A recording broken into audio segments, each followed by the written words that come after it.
The Public Works Commission is conducting this meeting May 13th, 2026 at 4 p.m. on the Zoom platform and in person.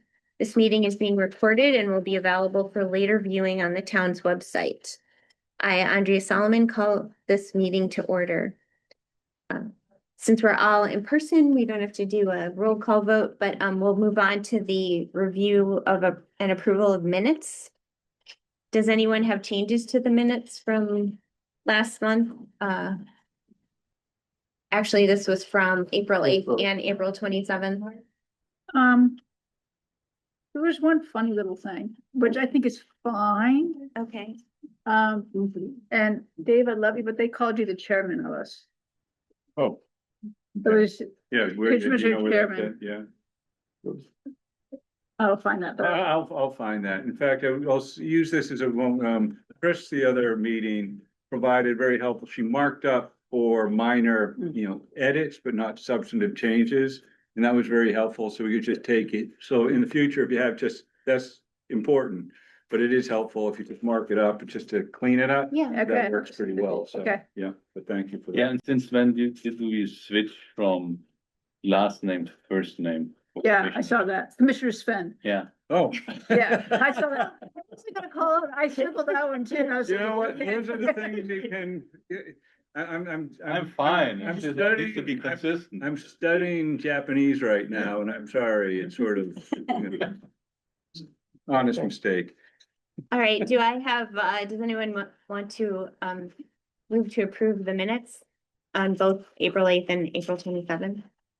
I'll make a motion to approve the minutes. Yeah. Second. All in favor? I So we'll move on to a review of the calendar. Okay, so as far as the calendar goes, we have, I'd like to sort of just preview the next meeting, what's most topical. We have the solid waste recycling rate hearing is going to be scheduled for June 10th. thought that was tonight. Oh, I've been like reading. No, excuse me. So we have, this is water sewer. Oh, So this is, I am ready for it then. yeah, this is, yes, this is solid waste and recycling. So the other enterprise, one of the other enterprise programs. And I also have flagged in September, we expect to come back and, excuse me, do an update. Stormwater enterprise, whether there's a rate change or not, we haven't anticipated it, but we will revisit and be able to update the commission as far as stormwater activities at that meeting. But otherwise, we tentatively have the summer, that's July and August as a kind of recess time. I will volunteer. There's a lot of activity with the MCI and maybe on the wastewater side of things. So, we have dates that are tentative. There's flexibility, but if there's a need to get back for anything that's really time sensitive, we may sort of call you back to see when we can. So we should hold those dates. Hold the dates if possible, but again, it's unlikely and there is flexibility. If we can't get a quorum, we can reschedule it. Okay, so that's sort of what we have on the radar. Okay. Moving on then, we can do public comments for just a couple minutes. We do have a rate hearing that's going to start at about 4:10. This would be if you have comments about anything other than what's on the agenda. We can see. I don't know if there's anyone in the room with a comment. Anyone online? To see if any hands are held up. Don't see any, so I think we're. Okay, I'll just do a couple of commissioners. Okay, sure, yeah. Which is, there is a drop-off swap-off this Saturday. So if you haven't signed up and you need to get rid of bulk trash or anything else that's recyclable, that's a good time to go to that website and sign up. They also still need volunteers. It's a fun day of volunteering. People are so happy to get rid of their stuff. And it's just a really fun way to spend a Saturday morning. So, let's see, do you have any updates from any new commissions at all? Yeah, the MCI Master Planning Committee had also a meeting this morning. I think we're still in the setup phase, but the goal is to have a zoning proposal by October. So this will be again another committee where there's a lot of work in a very short time period. And in the charter for the master planning group is really in there from the select board that public works should hopefully find a way to be included in that location. So that's a lot of work that will be done also over the summer. That's probably why you gave all the heads up in case the commission needs to do something. So I saw somewhere in the press that the DOT was looking at a flyover versus a redo of the Route 2 circle. Does that impact anything that we're trying to do? So we got the same material, you know more on Yeah. that one. Yeah. And there's still some public information sessions coming up from Mass DOT on that, on the different options. Mhm. And let's see, we have to learn more, but it influences definitely what can be done at MCI. One scenario would actually give MCI a bit more. Yeah, I would Room. think so, yeah, it might have more room. if Yeah, it's- but it takes other stuff away. Yeah. So Yeah, without too much discussion, great question, but we are tracking two different projects. It's the redevelopment, working with DCAM and the Rotary in Route 2 corridor with MassDOT. And while we're having them talk and we're all in the same sandbox, they'll have separate tracks for their projects. And Sven said MassDOT expects to do something in, a month or two, where they will have a public sharing of their concepts. Yeah. And just, it's important for the community to know there are two different tracks, but we, the town, are obviously trying to keep them, relating those So together. DCAM is the MCI piece and DOT is the. Correct. circle. Okay. Correct, yeah. Yeah, there were some plans that were published on the bridge website about Yeah. that. So if anyone's interested, go look there. All right, we don't want to get started yet, maybe. I will say this is Dave DeLong's last time with us as commissioner. We will have Alice Kaufman joining us next month. We thank you very much for your service, Dave. Been an honor to work with you guys. Really. Yeah, really. you've been here longer than any of us. What? You were here when I got here, It's hard to believe, except for him. and just barely. Yeah.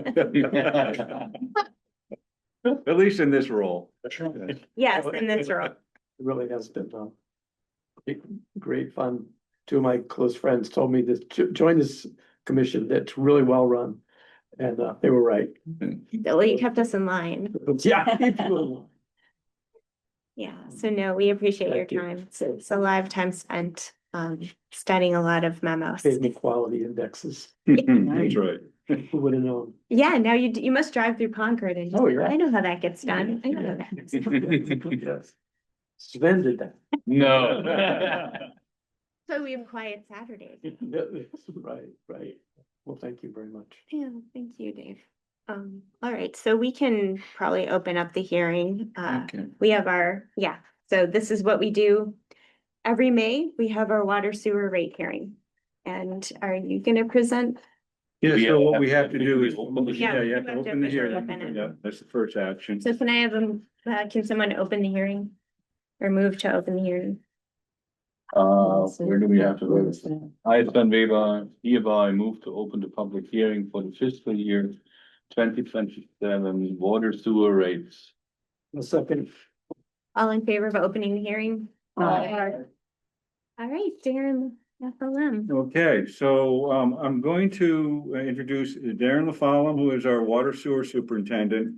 And I'm also going to introduce, we have a consultant here tonight, Kent Nichols, who's in the audience, who's going to come up to talk to us about on the wastewater side, some issues we think is sort of time sensitive and important. And with that, and given the interest of Kent has been here working with the town on some other projects, I would ask if we can start with the wastewater rate hearing first. Sure. And then we can sort of have Kent participate, because I think that Darren will talk about the high level issues. And I know I want to spend a little bit of time on the sewer improvement fee because of its, significance as far as what's, it's the cost as well as the implications with, when we talk about MCI or expanding our facility. It's a big issue for the community to sort of grapple with. So Sharon, if you're okay with that, That sounds good. I'm going to share my screen. Let's hope it shares. Okay. Now we're kind of zooming in on this. Maybe maximize the whole. This. Multiple control stations. High tech. Here we go. Okay, so Darren, we'll start with you. And hello, select board, No? No. I'm sorry, I was just sending. That's the wrong audience. Sorry. Start with town meeting. Public Works Commission, my. Well, let me just say, the presentation is based on what we provided the FinCom Select Board. So you'll be familiar with the slides, but it sets the table for the written. We have. So we're off to a good start. I can only go uphill. When I arrived last spring, we did this and I was handed a proposed plan plotting forward for rates. And those plans haven't changed. Last year, we did a 5% rate increase for sewer. And this year, we're in another 5% rate increase. That goes 5% per year all the way till 2032, and then it drops to 3%. Keep in mind, we had our own financial forecasting system in the past. And when I arrived, we looked into a software package that's a financial forecasting that I'm familiar with. And we plugged all of our information in, and nothing has changed. The same results, the same projections. So we are in, I believe, year 2 of 5% increases all the way till 32. We did no increases in special service fees. You can see it was a $42 impact per average customer per year. This is a summary of our sewer infrastructure. Obviously, 1 advanced wastewater treatment plant for now. 2 large-scale pumping stations, 6 neighborhood lift stations, 34 miles of main, and 903 manholes. A reminder, it serves only a third of the community, and that's always important. We talk about our rates and the rate base. And for those who How many don't, people, households is that, or connections is it? About 1/3 of the town. yeah, I'm trying to think, I don't have the number, About 6,000. Okay, yeah. So just over 2,000, I believe. And connections. everybody else who may get town water will then have private septic systems. And that's important because costs of maintaining, repairing, replacing those are equally challenging, but those are borne by the customer or the water customer. So this is just a quick review of our revenues. You can see the bulk of it comes from user fees. And you can see the increase from year to year. And the 5% that I remember last year, you talking just about how you did the long range plan Yeah. and how you came up with it. Yep. But do we do any benchmarking on that? Do we have any sense of what neighboring towns are seeing for anything? You know, I've done that for water. I have not done that for sewer. I'd be curious at some point Yeah. to hear that. Yeah. We had in the past, and then what we started to find is the comparisons were just not apple and apple. Yeah, And the industry is really challenged, and I've said this in the past, and on my last opportunity to sort of speak out on this, not all systems manage the same way. We're fortunate that we're enterprise, so Yeah. that sets us apart. If you're not enterprise, then you're gonna be dipping into the tax base or whatever to offset costs. So our user fees and special service fees have to cover and carry our operating expenses as well as capital replacement improvements, including borrowing. If we borrow, then we have to bake that into, the. other towns don't set it up as enterprise? No, you can have private utilities, Mhm. especially in the water side, there are private companies. There's municipal enterprise, there's municipal that are not enterprise. And lots of shades of gray there. The other thing that Concord has always done is long-range planning. When I say always, since I got here and the director I worked with, we set up a 10-year plan. Right. That was unheard of back when I got hired. Now it's becoming more and more necessary as the costs are going up, but we've been doing this consistently. And so our foundation is based on the rates reflect the actual costs of service. And I can't say that when you compare to another community, well, they only pay X. Yeah. You gotta look at the books to figure out what that really means. Okay. Okay? I think the reason that 10-year projections are so important is the cost of projects is so high now. Mm. You have to have planning so you understand the cause and effect, the impact it's gonna have on your finances and how you're gonna pay for it. Yeah, you have to load the cost. Exactly. Yep. What do we got here? I can't quite see it without my glasses. Projected expenditures, this is a breakdown of our operating budget and the expenses therein. Here is our capital improvement plan for wastewater for the coming year. And this is the tool we're using, the Waterworth Financial Forecasting Software. And the big thing that we're tracking is that black line, and we want to make sure it stays above the red line. The red line represents our target retained earnings, and we have used 3/4 of 1 year of operating expenses as our target. And you can see that this will continue to get updated dramatically as projects start to roll out and we start to have a better understanding of cost. We implement those costs into the spreadsheets that back this up, and it changes things and it gets more and more accurate as we implement those changes, and it lets us better see what our future is gonna look like. So this is a living document that's updated every year. Why is the CapEx, all sort of clustered in those 3 years? Because we have some work to do. We have necessary upgrades worth $10 million at our existing wastewater treatment plant. So it's back, it's deferred maintenance, it's It's, catching up. the Well, plant's old now. It's 25 years since its last, oh, it's not 25 years since its last. You know, we last upgraded the this is primarily cost associated with, making improvements to the wastewater treatment plant. We have one, and that was last upgraded in 2007. So in 2027, we look at our assets of equipment's usually got a life cycle of about 20 years, you know, depending on, some a little less, some a little more. So you'll see it, when you do a significant upgrade, you bundle all those needs, you go, you know, put together a bid packet, you get a reasonable rate, and then you go do an overhaul. So that's covering simply what we need to do to refurbish our existing facility. Interesting, we talked about MCI's wastewater treatment plant. They don't have the same financial model as we do. Mhm. They allow it to deteriorate, deferred Sure. maintenance. Yeah. It's much, much older Right. without significant investment. And that's why when we talk about that facility, it's in dire needs.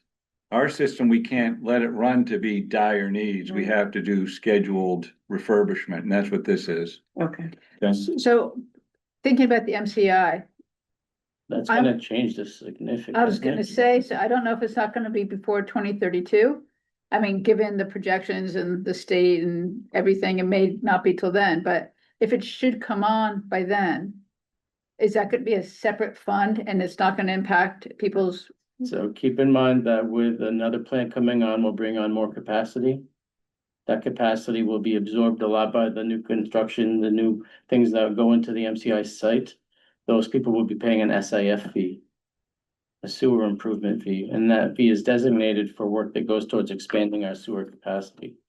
So if we took on a new plant that needs millions of dollars worth of upgrades just to get it back to normal operating condition, that's where that money would come from. Yeah, but that's like 25 million bucks. You're not gonna raise 25 million in SIF, are you? That's to be determined. And so right now, what we're presenting is our existing system. This model here is simply showing what we need to do, no expansion. Right. But let's be clear, no expansion also means constraints on economic growth and development in Concord. And we've been very clear about that. Right. This is simply to do status quo, which means our existing customers still need wastewater treatment and functioning facilities. That's what this represents. And what's nice is the tool that Darren is using is similar to what we had, which was a very complex spreadsheet. But now you can do plug and play scenarios. And for instance, the next, this particular image, and you know, Darren, it's worth highlighting. It looks similar, but what's on the y-axis as far as the values go, but we're talking about $10 million of improvements over a 3 to 4 year period. That's that bump. Right. That's existing. This is 10 million plus $13 million. 13 million is what we project the cost to increase capacity at our existing facility Without MCI. without MCI. Right. And so the real costs that we'd be looking at over the next 5 years, if we to increase capacity, would be closer to $23 million. And the nice thing is we can model it. Right, and is It the, takes moments to make these changes and see what it yeah, looks like for your is future. is the timing of the spend based on your accumulation of reserve, or is it when you need it? This is when we need it and we borrow. Oh, you borrow. We will borrow Okay, in I order get it. to, and we have some SIF balance and we also have some reserve Okay. balance. So it's a combination of those Can, three. can you go back one slide? So there's this, whatever color that is, a black line, This line here, that is the cash position. yeah, that's our cash position. So that's the reserve. So I think I'm noticing something. I think these titles are backwards. Yeah, I was just going, This cash position shows the combined sewer retained earnings yes, and SIF, yes, That's okay. The That's next what we have one. available. but the next one. the next which one should, does. doesn't. Oh, Okay, it's lower. got it. Yeah, That's what confused me. Mhm. Okay, so make that correction. Yep. However, what it tells you is we do have a reasonable, healthy reserve and a reasonable, healthy SIF. But the SIF is dedicated in a separate fund for work required to expand capacity. The other reserve is for improvements, replacement of pipe and that sort of thing out in the system. So if I eyeball this now correctly. Yeah. Yeah, if the combined is 9 and this is just the standard reserve of 4. So the SIF reserve is about 5. correct. Okay. Can I ask a question? Yeah. How is this conversation relevant to non-sewer customers? The only relevance, non-sewer customers are Concordians. Like me. Yeah, so Concordians utilize a lot of shared resources, infrastructure, your downtowns are the same. If we don't expand and can serve increased, economic growth development, it affects everybody. Potentially affects tax bases, for instance. But you also have your own septic system. And a lot of times when we talk about the cost to tie into sewer, people ignore what's the cost to maintain private. Mhm. And the challenge is, the difference when you're private and you have a septic system, you will probably defer costs until you have failure. Why? Because why spend money if you don't need to? What happens is a property transfer is when someone does an inspection, and then all of a sudden you're looking at a cost of $40,000 that you didn't anticipate. Why? Because you're not in the business, because you're not managing it. Mhm. So these are some of the challenges we have with just people being aware. When you're the cost for municipal sewer, well, the only difference is we're managing and maintaining and preparing versus, well, I'll wait till I sell the property and I hope I don't get breakout until then. That's sort of the reality. Okay, Okay? just trying to understand. Yeah, and this is important. This is a rate hearing, but understanding what's behind the cost of sewer is kind of what we're sharing. So it's definitely helpful. Thank you. So, So again, here is the representation of the 5% sewer rate increase. And the average impact per year to a customer. I'm gonna, this slide was not updated from the sewer improvement fee. This is important, and you've got to highlight this. Problem with cut and paste. I asked Kent Nichols to be here because the real conversation I want to share is the sewer improvement fee. There is an increase that we're proposing, and it's in the packet, and it was posted in the, a schedule of rates. So we post the schedule rates in the paper, before the meeting. And that's where we identify all the rates and whether, if there's a change. The sewer improvement fee is something which we've been grappling with for many years, to determine when is the right time to make an adjustment. And, I'm gonna invite Kent Nichols to come on So up. that number is wrong. In That's the correct this number. slide, but in the schedule of rates, it's correct. It's just this presentation that we Yeah, have. no, and I was surprised when I saw no change. Yeah, so I just I'm flagging that. But Kent, if you can come up and when we talk about sort of the sewer improvement, I think it's important over the past, Kent Nichols has worked with Weston and Sampson. Kent and I have worked together on Concord wastewater since a long time. And Kent really understands our system and capacity constraints. And working with Kent and some attorneys through the years, we have looked at every alternative we could to try and expand capacity, because we know we need more for, the community's interests. We identified the fact that we were finite capacity meant a finite limit of area we could serve. So we did a comprehensive plan and identified the area that we would serve. And we did that so people outside there, you are not on our radar. There is no plan in the future.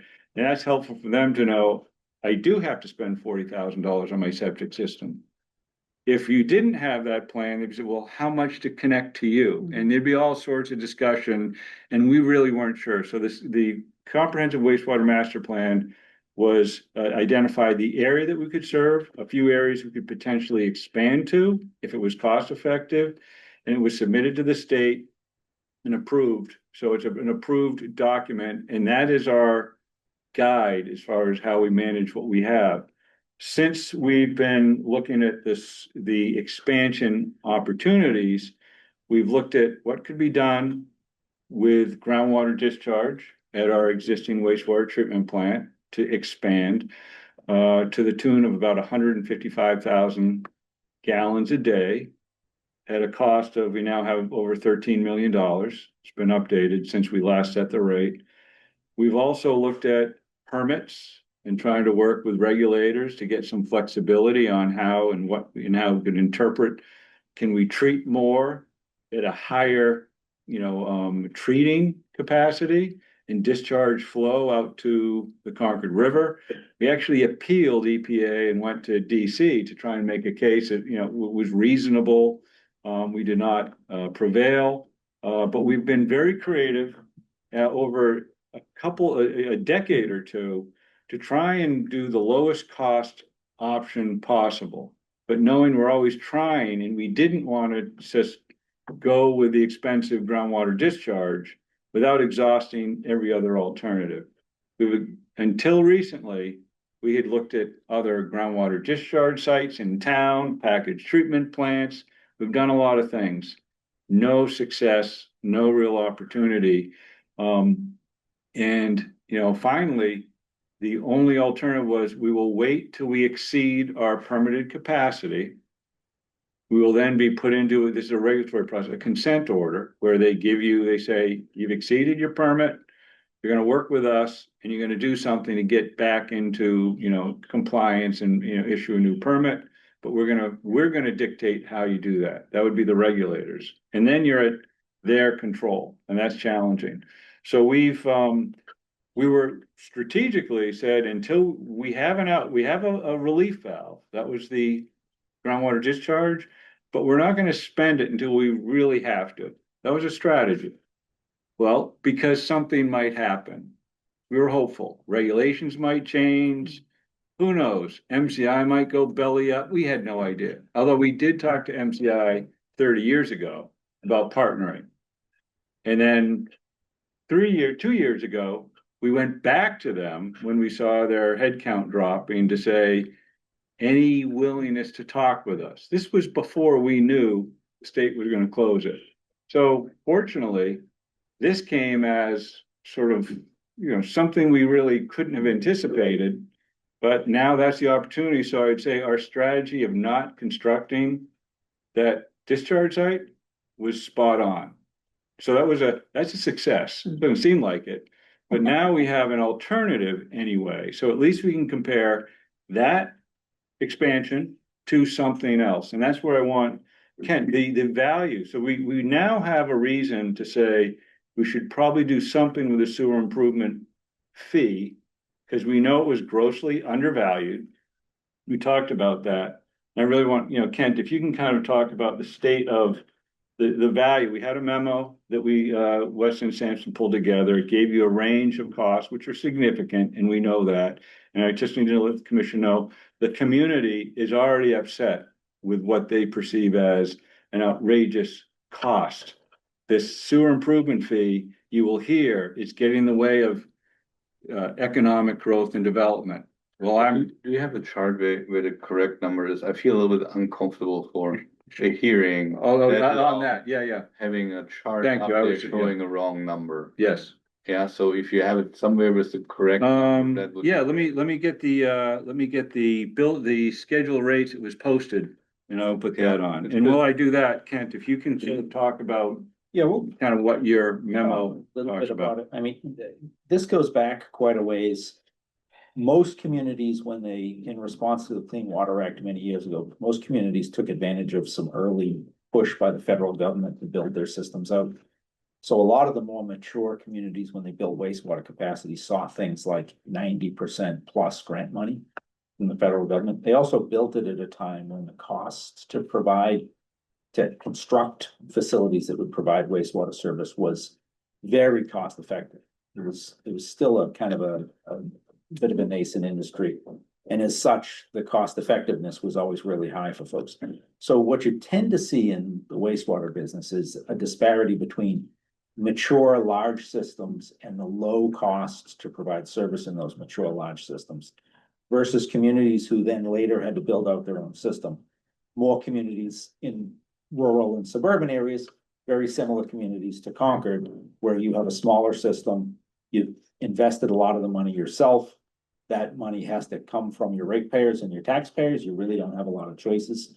You may have gotten some financial incentives to build those systems, but for the most part, those things disappeared. And what that creates in the industry is a bit of a disparity between what it costs in one community to provide wastewater service and what it costs in another. The thing that has become a true reality in the state of Massachusetts is that the cost of providing wastewater service is very high. Regardless of how you provide it, what scale you provide it on, it's a resource that can no longer be kind of ignored. And even like big developers now pay a lot of attention to what is the cost to have utilities for a development that I'm going to build. It is usually very cost effective, and in almost all cases, when there is an existing sewer system, the preference is to connect to an existing sewer system rather than to provide on-site capacity. There's a couple of reasons for that. One is it's a known commodity, and there are some unknowns when you're trying to provide wastewater capacity on a fixed site. But one of the big ones is it's almost always more cost effective. And it's cost effective because you've got an existing resource and you know what it is, and those costs are usually pretty well known upfront.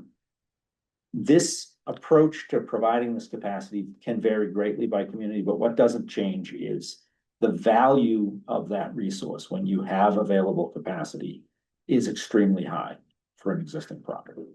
And you can marker this, probably the easiest way, the most tactile way to marker this for communities is to look at an individual property.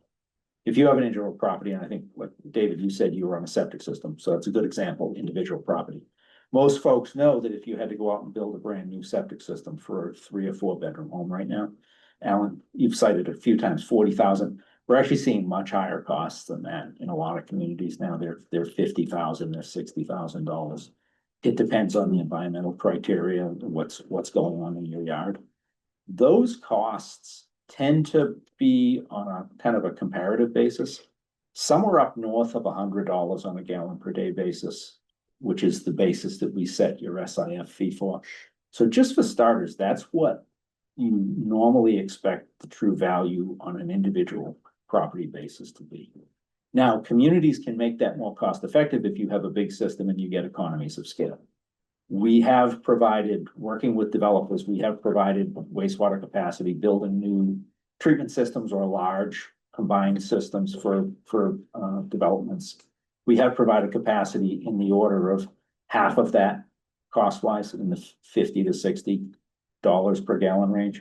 But the days of being able to provide capacity in the $20, $30 per gallon, even though there are still communities whose fees are set that way, are kind of gone by the wayside.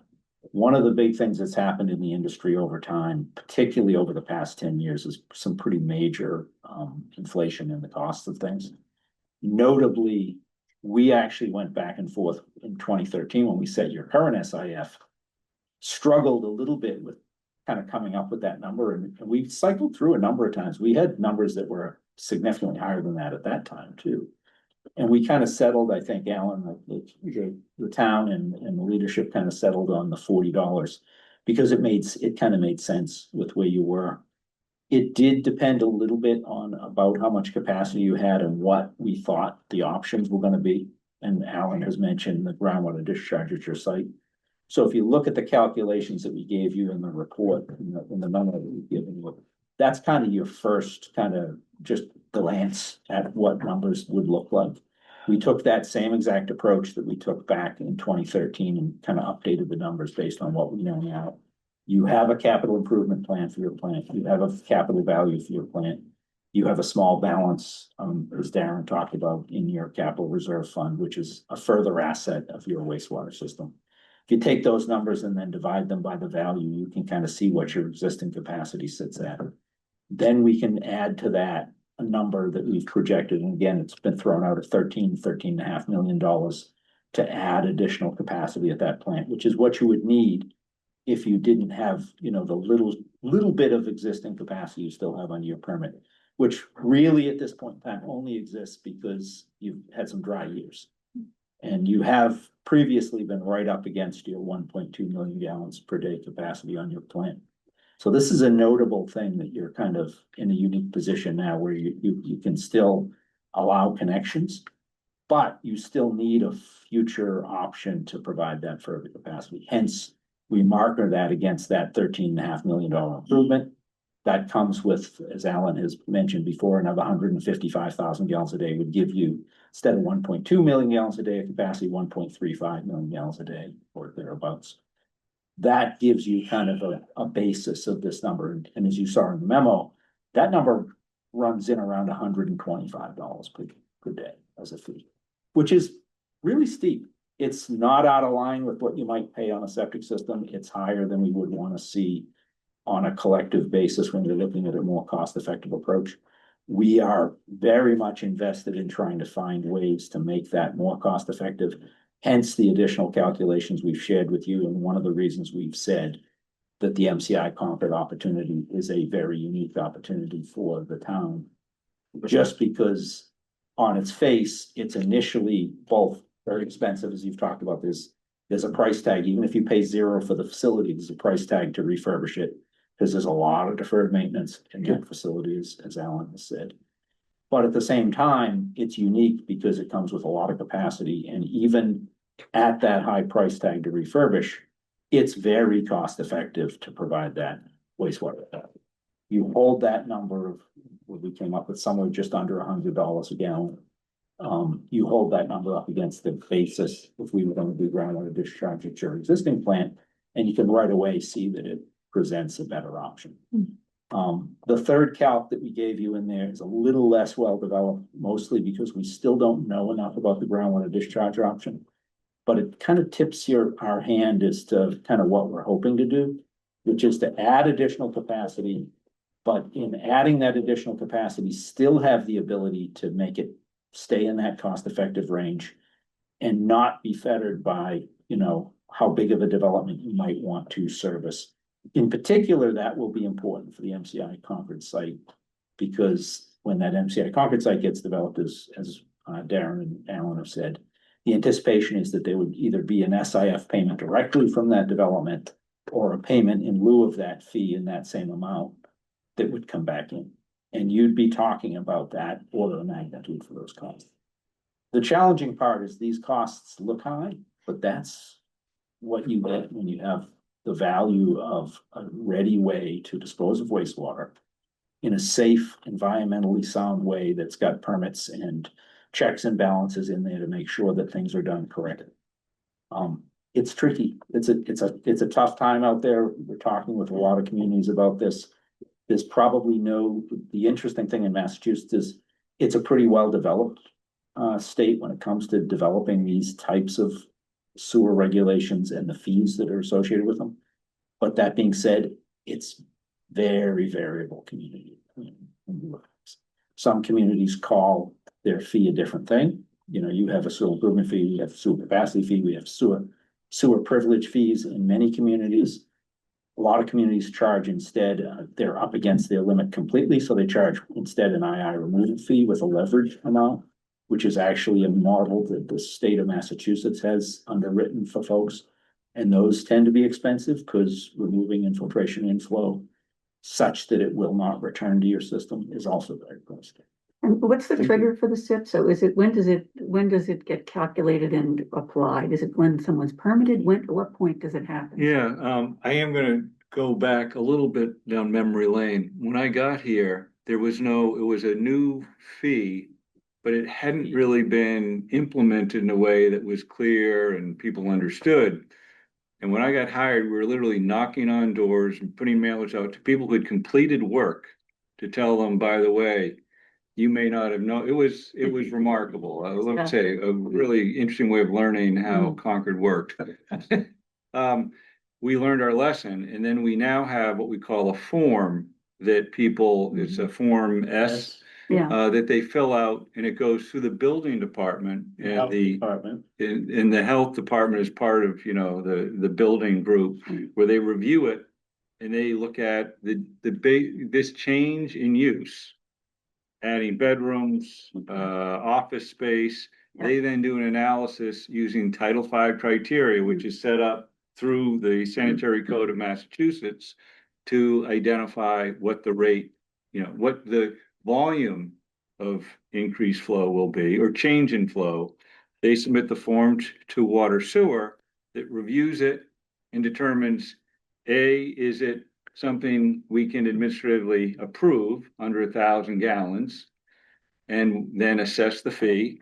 They then get it as a approval, but it has a sunset. We learned that the hard way, where you send an approval and 3 years later, it's outdated. Yeah. So there's a sunset, so they can then fill it out, have a record, and it's to inform them, they got to design this in or build this into the cost of their project.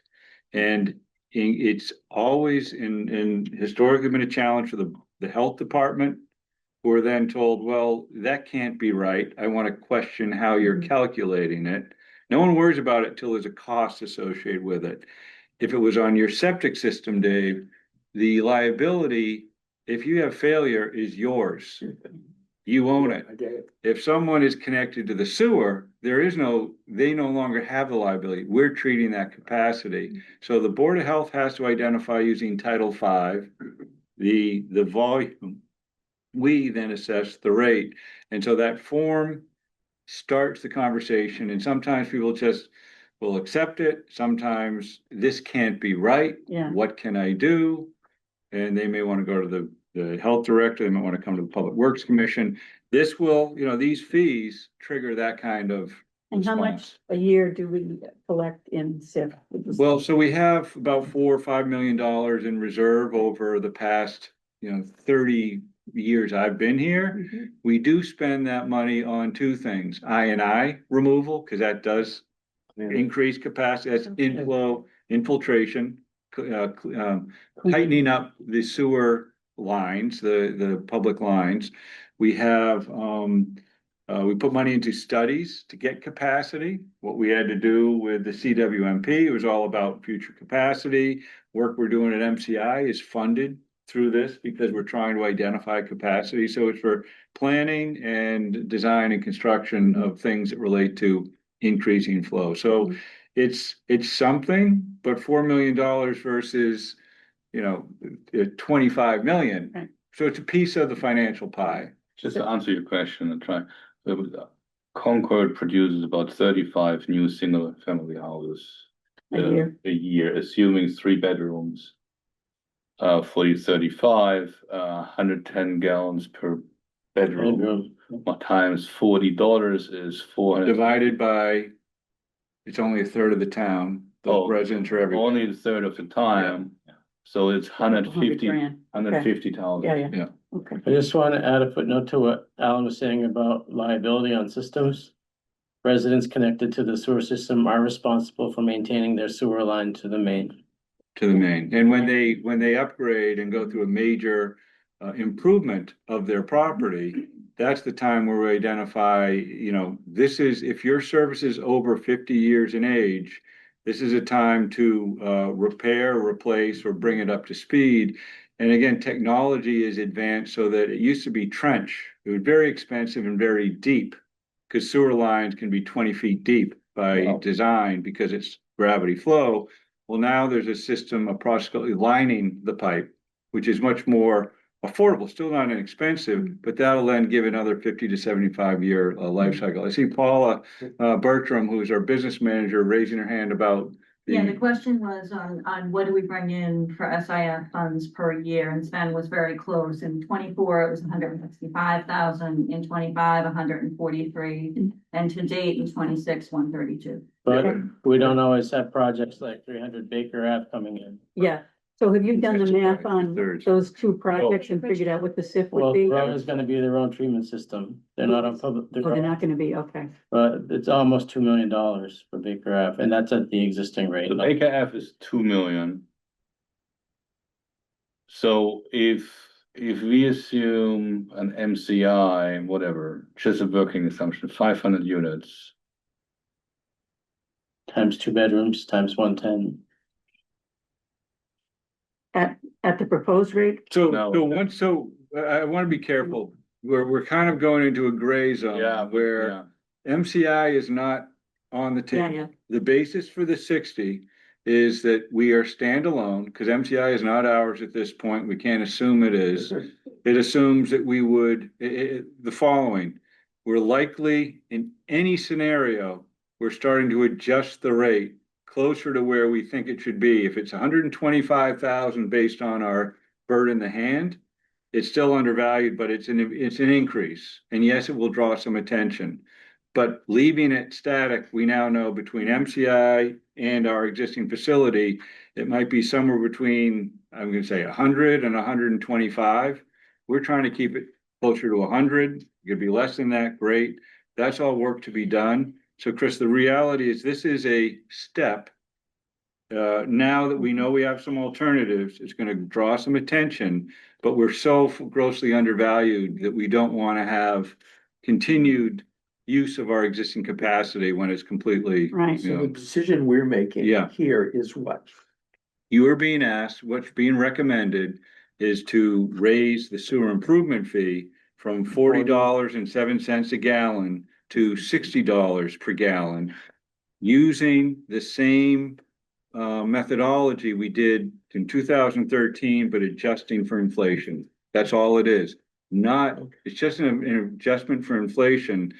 We know if we adjusted it to do the 155,000, we'd probably be looking at $126,000, but $126, but $126 per gallon. But just like we kind of hedged our bet by not building that facility, we're hedging our bet that maybe we can get a less expensive alternative. Maybe it's inclusive of MCI, but we're gonna work through that over the next year to two. And And we're gonna get a lot of. It's gonna increase if I am on the system, how much is this gonna increase my? No, if my you're annual- my an annual- existing customer, Nothing. it doesn't change It's new your hookup. cost. This is for new Okay, new hookup. change, New hookup. new hookups to the Unless limited the area. Homeowner wanted to put on an addition with an extra bedroom. So did Okay, CCHS file their application or No, but they can and will be advised to submit this before the rate when is change. this going? So I don't want to June have, first, I don't want to No, have. July 1st. Just I'm sorry, July finish first. my sentence. I don't want us to increase from 40 to 60 bucks. Yeah. And they haven't put their paperwork in, and suddenly that No, fee we goes don't up want by it to confuse 50%. So. Yeah, no, we so don't want what to surprise anybody. So we have two projects we've identified, right? It's the The amenities building. the amenities building, the 40B, and then, I guess this is what's The the, Rose, it's all block- septic. no, that's not, that's septic. That's septic. Yeah, I so, can't think of a so third. Sven, anybody who is in the pipeline, who is literally a legitimate What project, about the rights covered? they can submit their application and get approval. So they have between now and June 1st. July. Yes, July first. July. And there can be with the, if it's over, they've got the approval over 1,000, the commission can set up a, Grandfather clause? no, not a grandfather, a schedule, so that we can say X shall be due, at, is initiation of construction, Y can be at occupancy. And we've done that in the past, so that they are not out of pocket, but they have to pay because they are now committed. We've committed to serve them. They're proceeding with their final design and all that, but they have to have, sort of an understanding that you can't have that forever because we could end up with a consent order and they haven't moved on it. So do we need to have a separate meeting for that structure that you say it's, No, that's this is the unit cost. yeah, The, payment schedule? payment schedule can be a meeting with the Public Works Commission just to set the schedule. Case by case. Yeah, there's no reason, we presently have over 1,000 gallons a day. You need to come to the commission. The amenities building came, we don't know their schedule, but we would give them an approved SIF form with a rate, and we can possibly, what I propose is look at coming back to the commission. We could even do it next, meeting to talk about some sort of payment schedule for this. If they need it. Yeah, if they request it. Right. If they request it, but they also are concerned, once they're issued and once they pay something, they're committed. They're in the door. And how did we come up with the 60 at the lowest number on the? That is basically the same methodology we used in 2013 based on the value of the assets, with inflation. Assuming no expansion. That's it, no expansion. Inflation, yeah. The 126 would be for, new estimate, yeah. So it's likely then, if things happen the way we might like them to happen, and we are able to get some expansion, we would be changing this again. Yes, Okay, yes, in the near future. right, so. And it's gonna shed some light on the value and need of really MCI versus what we have. It's gonna be an interesting comparison. Your thoughts on benchmarking. So if someone is just doing a simple Google AI search and compares this rate to rural Massachusetts towns, Mhm. at least AI believes that we are way outside, Mhm. way off. So how would you counter that when we hear that from the community? It's really hard to compare community. to Yeah, community. the AI It's, says it too. Yeah. it's actually easier, if you want to make the argument that it's expensive, it's actually easier to look at more urban communities. Because most of the big systems, it's really cheap to connect. They just don't have the need to drive the financials the way that these systems do. And that's because they have a lot of users to spread cost over. It's not because the infrastructure is worth less. It's because they just don't have the need to recover that. They have a lot of users, they spread the cost then. So it's Challenge- scale. Yeah, So it it's is. scale? It's scale. So, do any towns look at this regionally? Does everybody need to do it on their own? You can't, there's a lot of regional systems, which is why you get this huge economy of scale. That's one of the reasons why MWRA is a good example. They Right. can actually provide very cost effective Mm. utility service. That being said, you'll see a lot of people complain about their rates. It's not a universal thing where people that have low rates don't complain, people with high rates complain. It's kind of, no matter where you are, I happen to live in a community where we pay extremely low. We're probably one of the bottom 5% Right. in the state. And every day people are complaining about how expensive it is. So, But, so Alan, we've talked about, you guys are aware of the opportunities, the MWRA, Yeah. but it's not easy to do that. Are there No, any- we approached MWA, Right. they're in Bedford. Yeah. And they do not have the ability or capacity to expand. We've explored, that was Yeah. one of the many stones that we turned over. Right.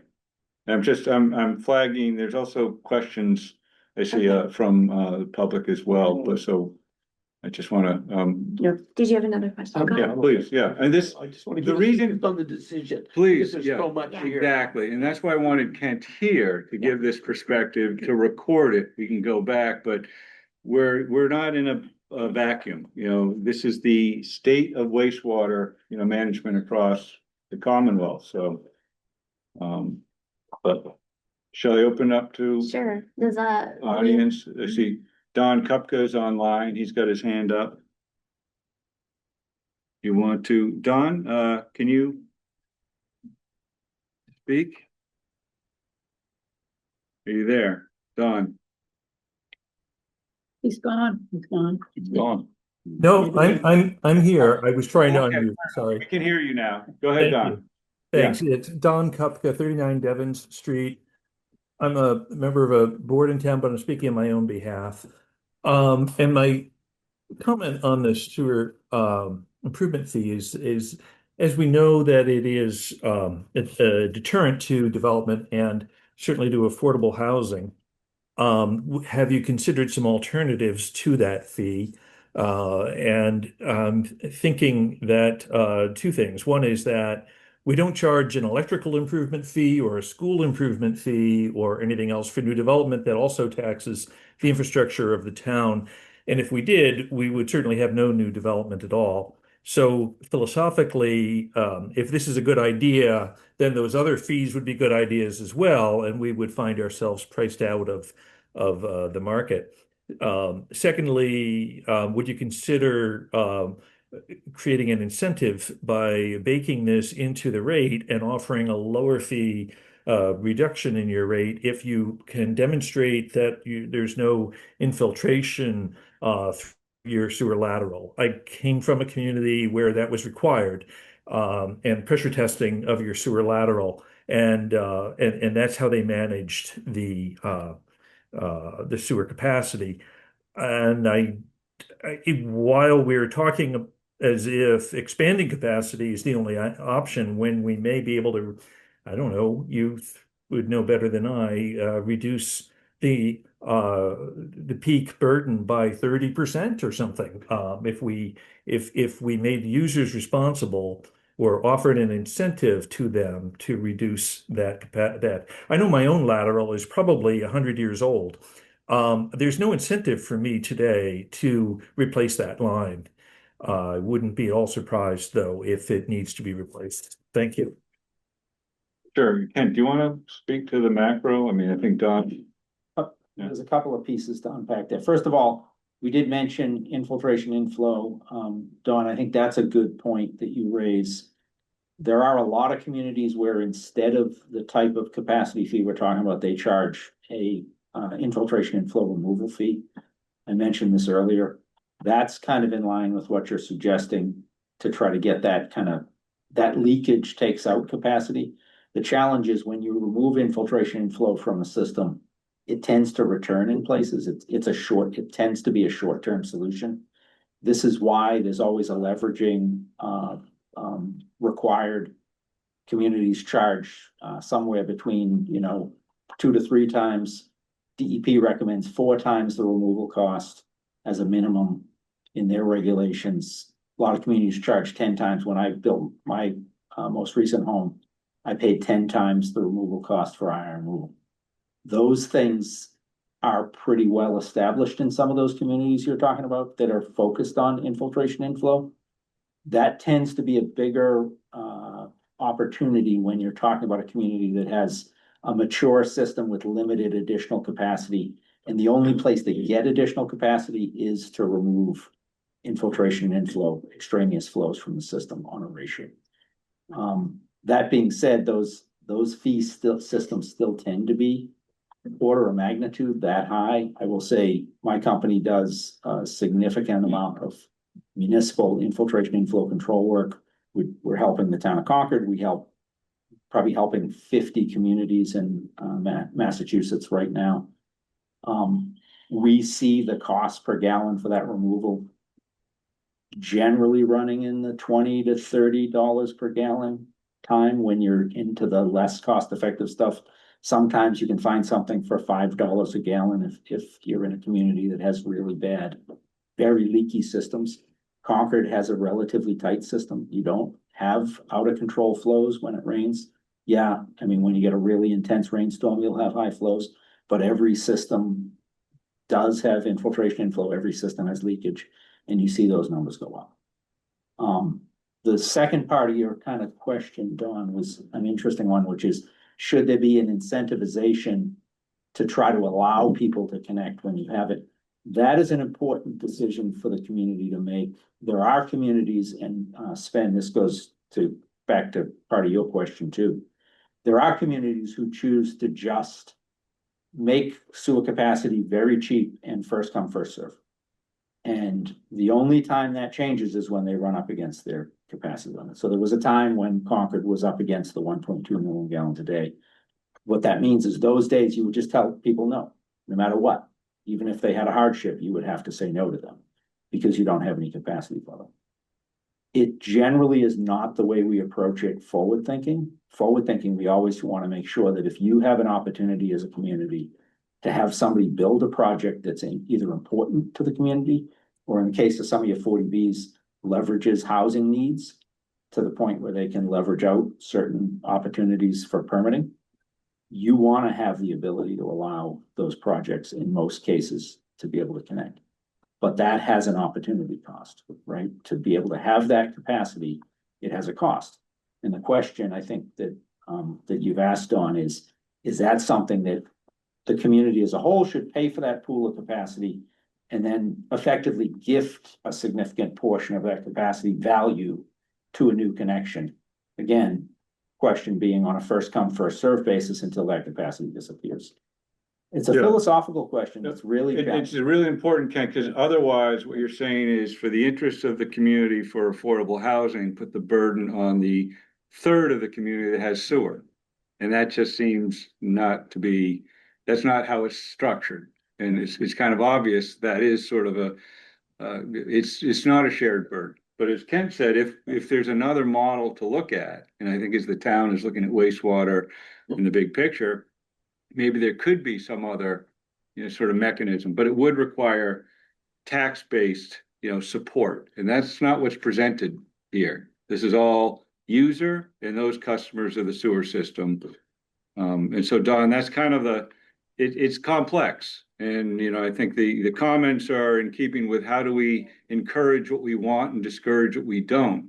And I think that's a broader discussion, but really this. Is on a Noble project, isn't CMHT chipping in on this? Yes, they are, because just like the school, the sewer improvement fee is, our interest since it was adopted is to be fair and equitable and not present cracks where we could be legally challenged that we're, sort of being more, sort of objective with how we're administering it. That puts the entire fee at risk.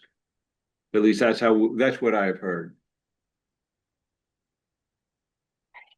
So anyway, Yeah. any other, More questions from the public, anybody else? it just, Any other commissioners?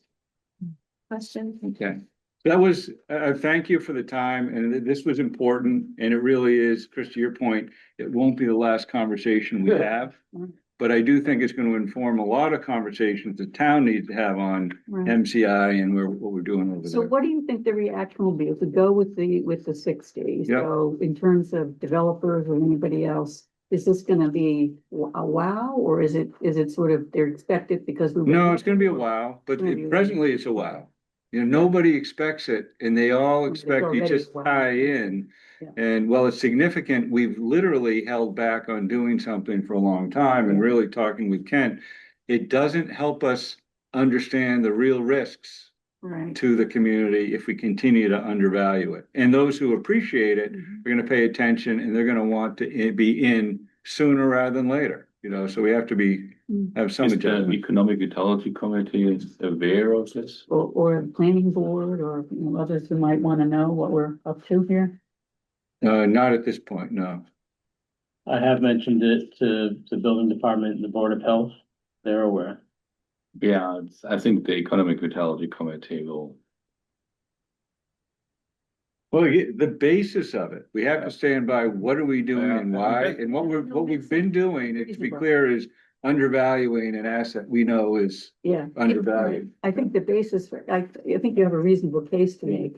I don't know if it's economic vitality or it's the planning people, because they're thinking about the developments more than the perhaps business vitality, but. They should really, and this is the time to start paying attention to, is it $125 per Right. gallon? Right. Is it 115? That's the conversation that they need to understand is real, Right. unless we can somehow modify it. If we can get it less than 60, I think we would be. It doesn't seem as a possibility, I think 60 is a baseline to adjust on what we did in 2013 with inflation, which we haven't done in, for 13 years. 13 years, so. And I think you need to think about it in balance with what are the options? If I'm going to develop a property, my options are I do something on site, and that's wastewater is gonna have a cost. Or I connect to the sewer system and that has a cost. Right. And if we're way out of whack with that, what's gonna happen is developers are gonna try to do more on site because they think that's more cost effective. Your incremental number of 60 isn't gonna put that at significant risk. Mhm. Once you get up over 100, I think you'd start to see people working a lot harder to develop on-site solutions. And that's where maybe you are in a position where you're limiting things that would happen. Yeah. But right now, anyone who realistically is gonna develop a parcel and isn't carrying at least that number for a wastewater, value of wastewater facility needed to serve them, I don't know that they're setting it pro forma right. And I do work with a lot of private developers on this stuff too, to see what they actually carry, so. All right. Do you have a motion to close the hearing? No, so we're doing water and sewer Oh, we're gonna together. do both You- together? Yeah, Oh, we can do okay. the both, yes. All right, because so of we're gonna this. vote on both rates? Yeah, so we'll now introduce the water rates, which are less, that was the meat of but equally important, so thank you, Ken. Yes, please. Thank you, folks, not that I don't wanna hang around, but I wish you luck with the rest of your endeavors. Thank you. Thank you. Good to see you. Okay, so Darren, on I actually gotta find the. Give me a second. I can start my. Yeah, please, you spiel. start while I'm. This is the same exact story as the sewer fee. Last year, when we were here at this meeting, we were talking about year 2 of 5 years of 12.5% increases. That's relatively normal in the water industry right now. Lincoln is in the middle of a series of 10% increases, and they still have some big work to do, so they might have to change that thinking going forward. Acton, 2 years ago, had a 50% increase with substantial increases every year since then. Lots of communities in our area, it's just the ongoing nature of the challenges we're having with the regulatory system, regulating PFAS down to parts per trillion level. And that's what we're looking at in the near future. We're contracting with an engineer now to move forward with treatment at 2 of our wells. So here's our 12.5% increase in the 3 steps. The steps go up in the summertime based on water usage. So consumers who use more water, they jump up to a higher level fee for that water usage. And as for residential, on the commercial, industrial, those are fixed to try and incentivize conservation year round. But really, Concord's demands and seasonal demand increases are primarily resulting from residential in-ground irrigation systems. So that's sort of why the residential has what we call an increasing block rate. And you can see on the previous slide, the increase for an average consumer is going to be 108 per year for this increase. Here's a representation of our drinking water infrastructure: 1 surface supply, 6 groundwater supplies, 7 pumping stations, 2 advanced treatment facilities, 2 storage reservoirs, 134 miles of distribution mains, and 1,340 hydrants nearly. Where are the treatment facilities? I know there's one at Jenny Dugan, right? Well, that's just a basic treatment facility. Okay, where's the advanced advanced ones are Deaconess Okay, over on Ornac and NAGOG. the ozone and UV disinfection up at Nagog. okay. I meant Deaconess. Okay. Yeah. Right. To be followed with investments we're making over the next couple of years at others, so. Again, regulatory challenges are driving drinking water prices everywhere. It's not just here, it's not just our neighbor, it's Massachusetts, it's all over the country. And things are gonna get even more interesting as major water supplies like Powell and Mead are at all-time lows. And you're wondering where communities like Phoenix and Vegas are gonna get their water from. Here's our proposed capital spending for fiscal year 27. You can see we're starting to tackle some big items, some items that have been in the pipeline for a while. pun intended, and we're gonna start taking care of them now. Here is where our revenue comes from on the drinking water So this is side. the expenditures Oh, I'm sorry. operating, yeah. Can I ask a question? What do you want me to- Yeah, please, yeah. The NACOG intake and treatment facility, I'm sorry. Yeah. To ask that. I can tackle we're gonna start working on procuring an engineer to help us with the intake system. It's the collapsed liner is causing problems with water quality. We can still use it, but we really need a permanent solution, so we're gonna start tackling that. And as you all know, the treatment scenario is complicated and it's right now tied to the work at the Route 2 Rotary. So there's work going on by long-term participants of this community who are retiring shortly to try to facilitate a possible solution with a possible land swap. So that's and I think it's important, we've identified and talked about PFAS, couple things, is a significant driver of the tens of millions of dollars of investment that we've identified. EPA is presently looking at providing some relaxation on the schedule, which is helpful. And the reason that's helpful is not everybody's going to be competing for the same engineers, vendors, contractors to do the work in a very brief period of time. So that's actually helpful. It also allows us to potentially see, could there be some advancements in the treatment technology because it's such a significant expense across the country. And so there could be some innovation that if we are a little on the slower side, maybe we could take advantage of. But because we were going to do the surface water treatment at NAGOG 10 years ago, that was a priority.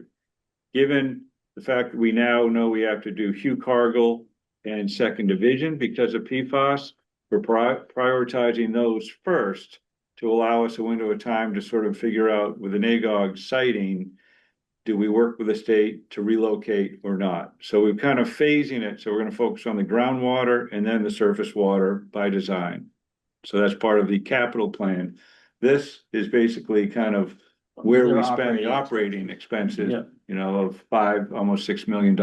And this is just the day-to-day, what it takes to run the system. Thank you. And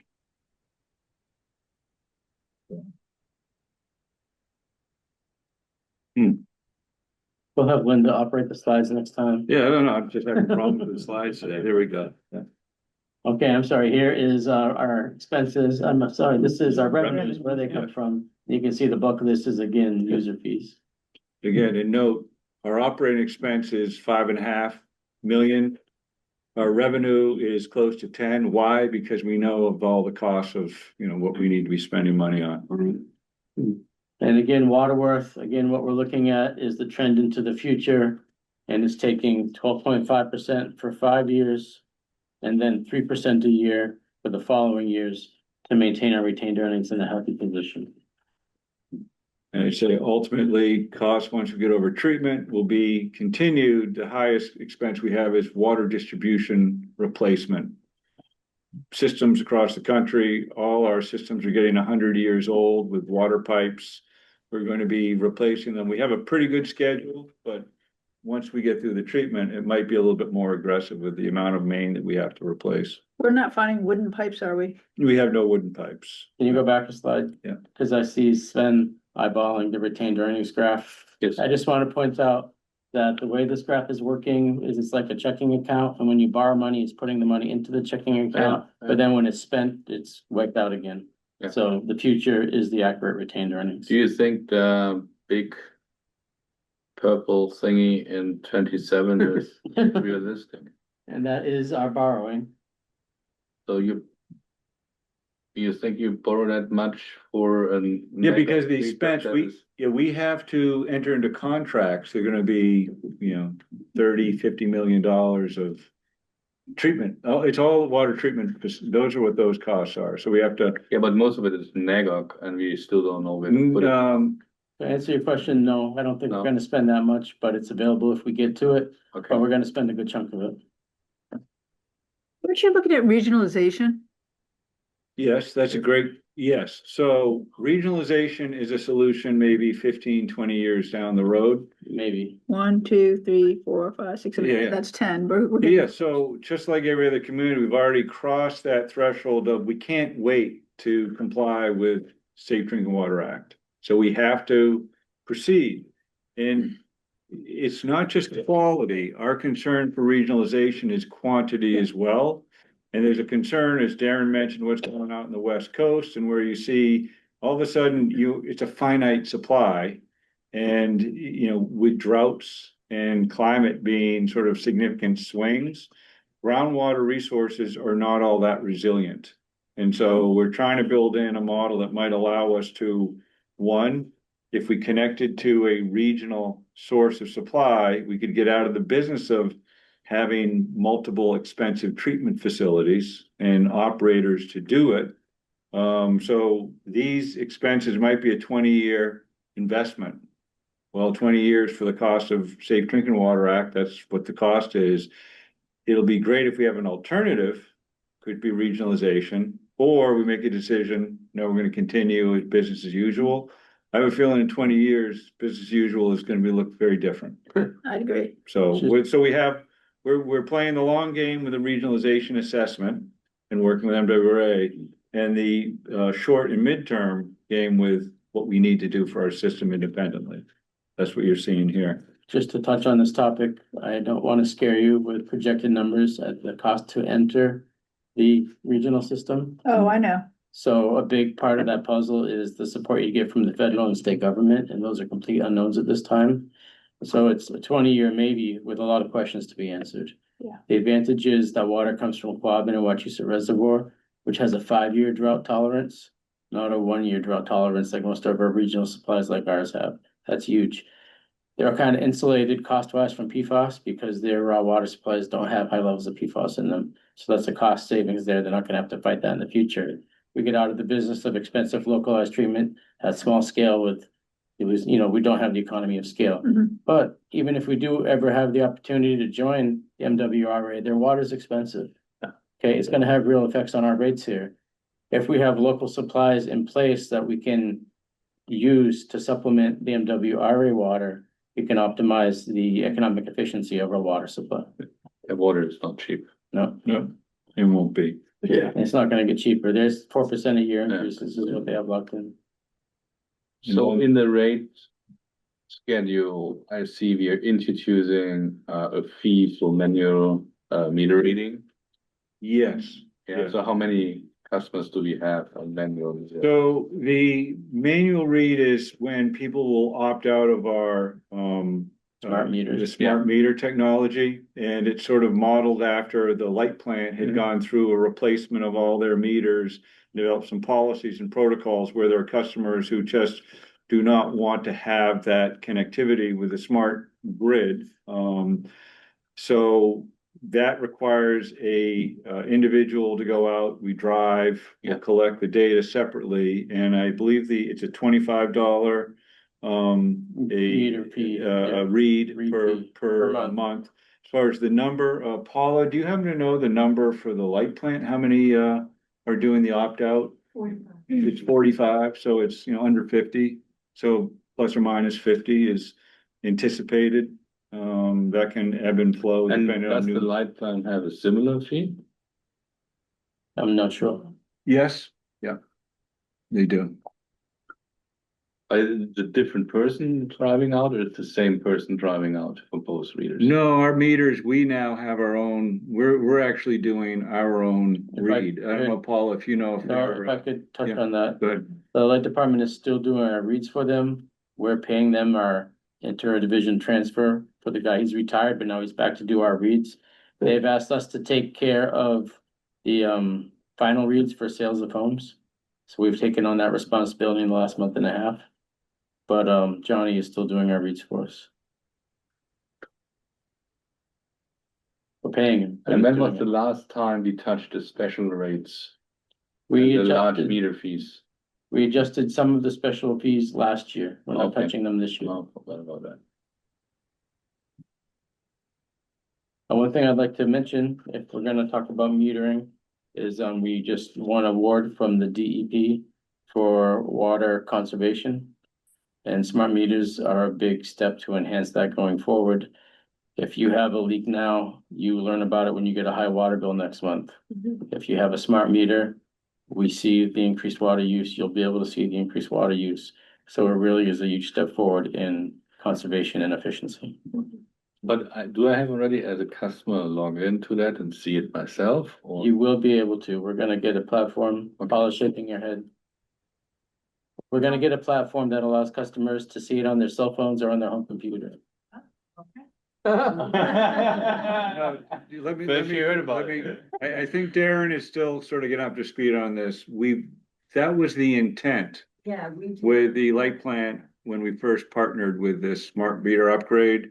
I don't believe the meter technology we have allows for that at this point, so we're exploring how that could happen. But if you know something, Is Melissa still online? I don't, I'm phoning a friend. yeah. Well, in any event, we are looking at portals to do this, but I'm not sure it's available at this Right. point. Yeah. Available. We are exploring. Melissa's online. Melissa, could you chime in? Could you bail me out? Okay. So as I am scrolling while the little one's in gymnastics, Thank you we for sticking currently with us. are working with NISC and Eaton to see if we can get the same capabilities through the Smart Hub portal, which we already have access to. That's more of a kind of a data management and challenge thing. And then we're also evaluating different portals that we would be able to have access to and better access to the information available. And the goal is to ultimately be able to have customers set up their own push notification. So it's like notification, and you'd be able to log on and see your water use by the hour. We're getting there. We're not quite there yet, but I think Smart Hub will be a good intermediate. But we do have the technology. We do not. Okay, all right. It's all right. We will- have the don't- technology. We're working on the data to make it work. Okay. So we don't have the capacity to offer this yet. Thank you, Melissa. Appreciate you sticking with us. And until we do, I don't want to volunteer, it's there, but we're working towards that. Okay. I think it's fair to say. Otherwise, I think, we just have here, as far as just so people always are curious, what is the kind of profile look like for Concord?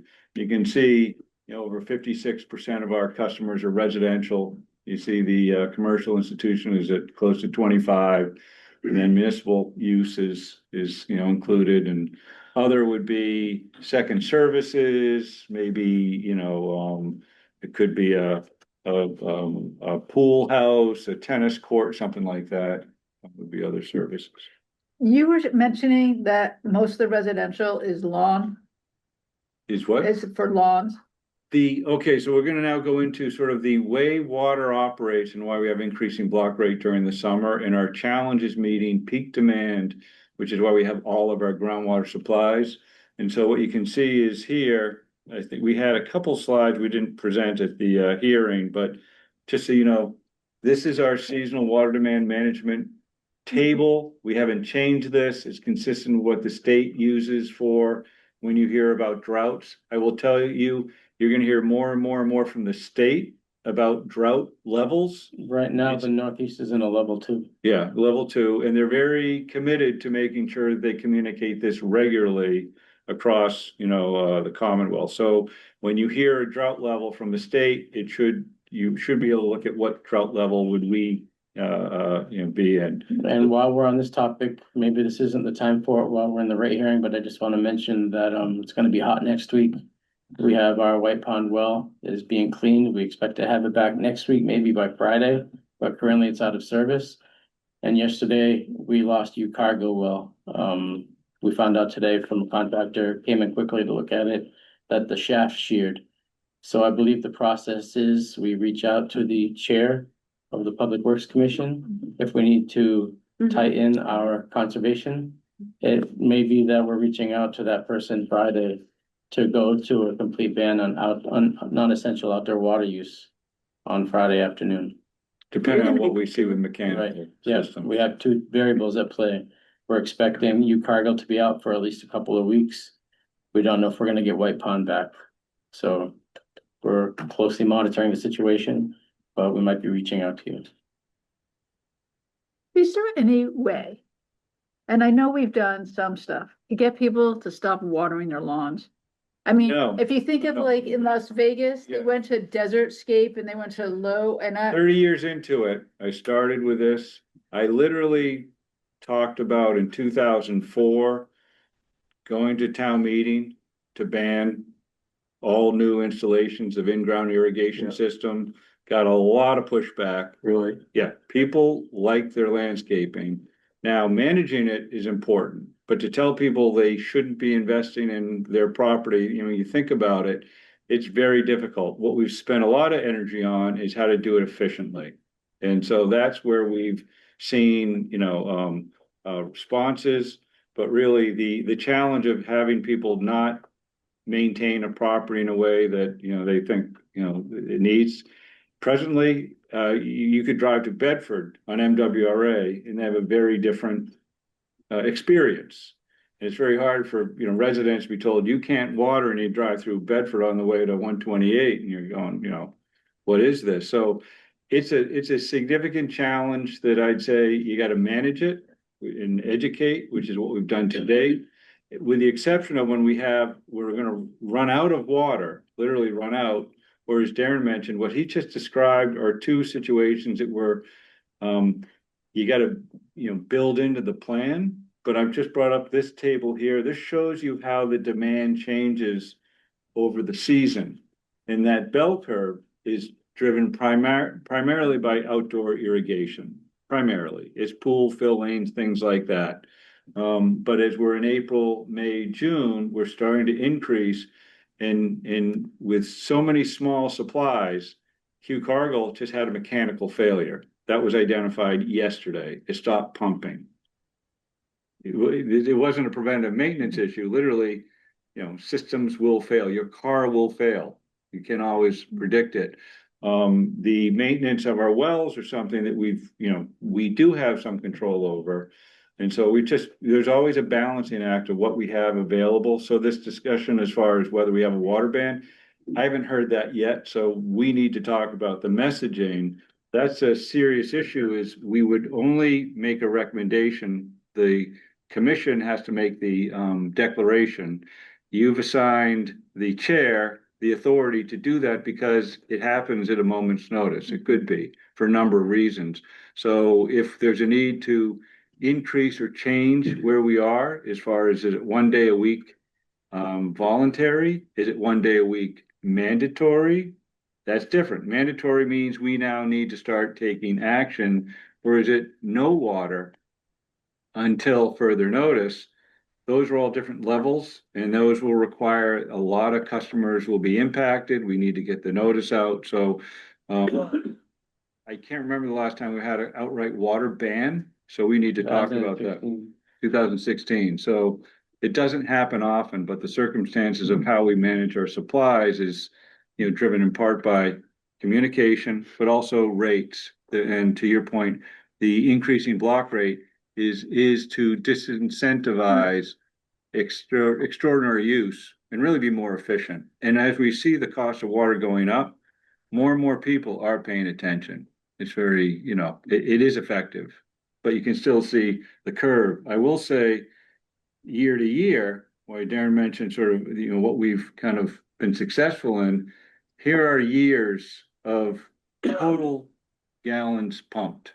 You can see it sort of spikes. It's often dependent on, weather. And you can see 2016, there was a water ban. You can see the significant demands. The hottest, driest years when you have the least of your resource are when it's most in demand. Yeah, 2020 is another high year, but you can see the last 3 years, we've been doing pretty well. But I will also note what fell off the radar recently is MCI. That was an important, and we talked about that.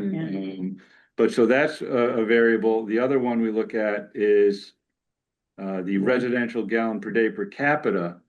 Here, this excludes the commercial institutional, but per residence, this is the average use Per for a person, single in family gallons home. per day. And per person it's a RGPCD, residential gallon per day per capita. And this is, one of the reasons we won an award for conservation, because we've been consistently, below the state, level. And we've had some impact, so it's good. Now, if it was a hot, dry year and we had a lot of water available and the restrictions were low, we could expect people are gonna use a lot more water and we'd have it to supply. I'd also tell you this, there's a lot of revenue. Mhm. They're paying a premium for that water. That premium can offset the base costs for the people who are more fixed income. So there's a lot of variables that we consider as far as trying to set the rates in a way that are, fair and reasonable. And, it's just, those are the metrics that are kind of what we look at for demand management. So, More Yeah. questions? No, okay, Can we take questions? yeah, please, yeah, I think, yeah. Yeah, do you have a Yes, question? I do. So I wanted to read some information. Do you want to sit here and talk? Is that okay? Or is there, I don't, Fine. protocol? I think we can hear you, yeah. Okay. Yeah, sure, yeah, if you're comfortable, or Let's whatever, yeah. Yeah, so, I'm Gail Heyer. I live at 54 Nancy Road. I'd like to thank the Water Division for offering an opt-out from the AMI meters. It was hard to find information on this policy, but today I learned that this is done because the new water meters will wirelessly communicate with electric AMI customers' meters to provide near real-time surveillance of water usage. I have questions about how water use is tracked in real time, while electric usage is tracked in 15-minute intervals. I also have suggestions for data security protocols, but I'm here to talk about the AMI opt-out fees. I'm an electric opt-out customer. People decline smart meters for many reasons: privacy, cybersecurity, safety, and health. And the proposed cost to opt out of an AI water meter, in my view, is outrageous. $500 to install and $300 a year to read an opt-out meter is clearly punitive. In contrast, the Water Division looks like they've spent $1.6 million installing smart meters, which works out to be a couple hundred per customer, or $200 to $300 per customer. And it's also going to save on truck trips and staff time by collecting AMI customer data wirelessly. It sounds like maybe the same person is doing the meters for the opt-out customers, so maybe he could read them at the same time. So there's a lot of savings coming down the pipe. There was a question about whether CMLP's rates are comparable. They're not, at least for the initial fee. It's $75, not $500, and then it's $240 per year, so $20 per month instead of $25 per month. Apparently in Concord, privacy is a luxury. Massachusetts legislature has recently heard personal stories from individuals who suffer physical harm from smart meters. A Watertown woman, Mana Washio, detailed the piercing headaches, heart palpitations, and chest pains that she suffered from a bank of smart meters installed near her first floor bedroom. Many Concord residents have the privilege of greater separation between their living space and their meters. On my house, both meters are on my child's bedroom wall. To find refuge from radiation, Ms. Washio was forced to move, abandon her work as a performing musician, and train for a new career. People with electromagnetic radiation syndrome often learn of their sensitivity to non-ionizing radiation after acute exposures, such as to smart meters.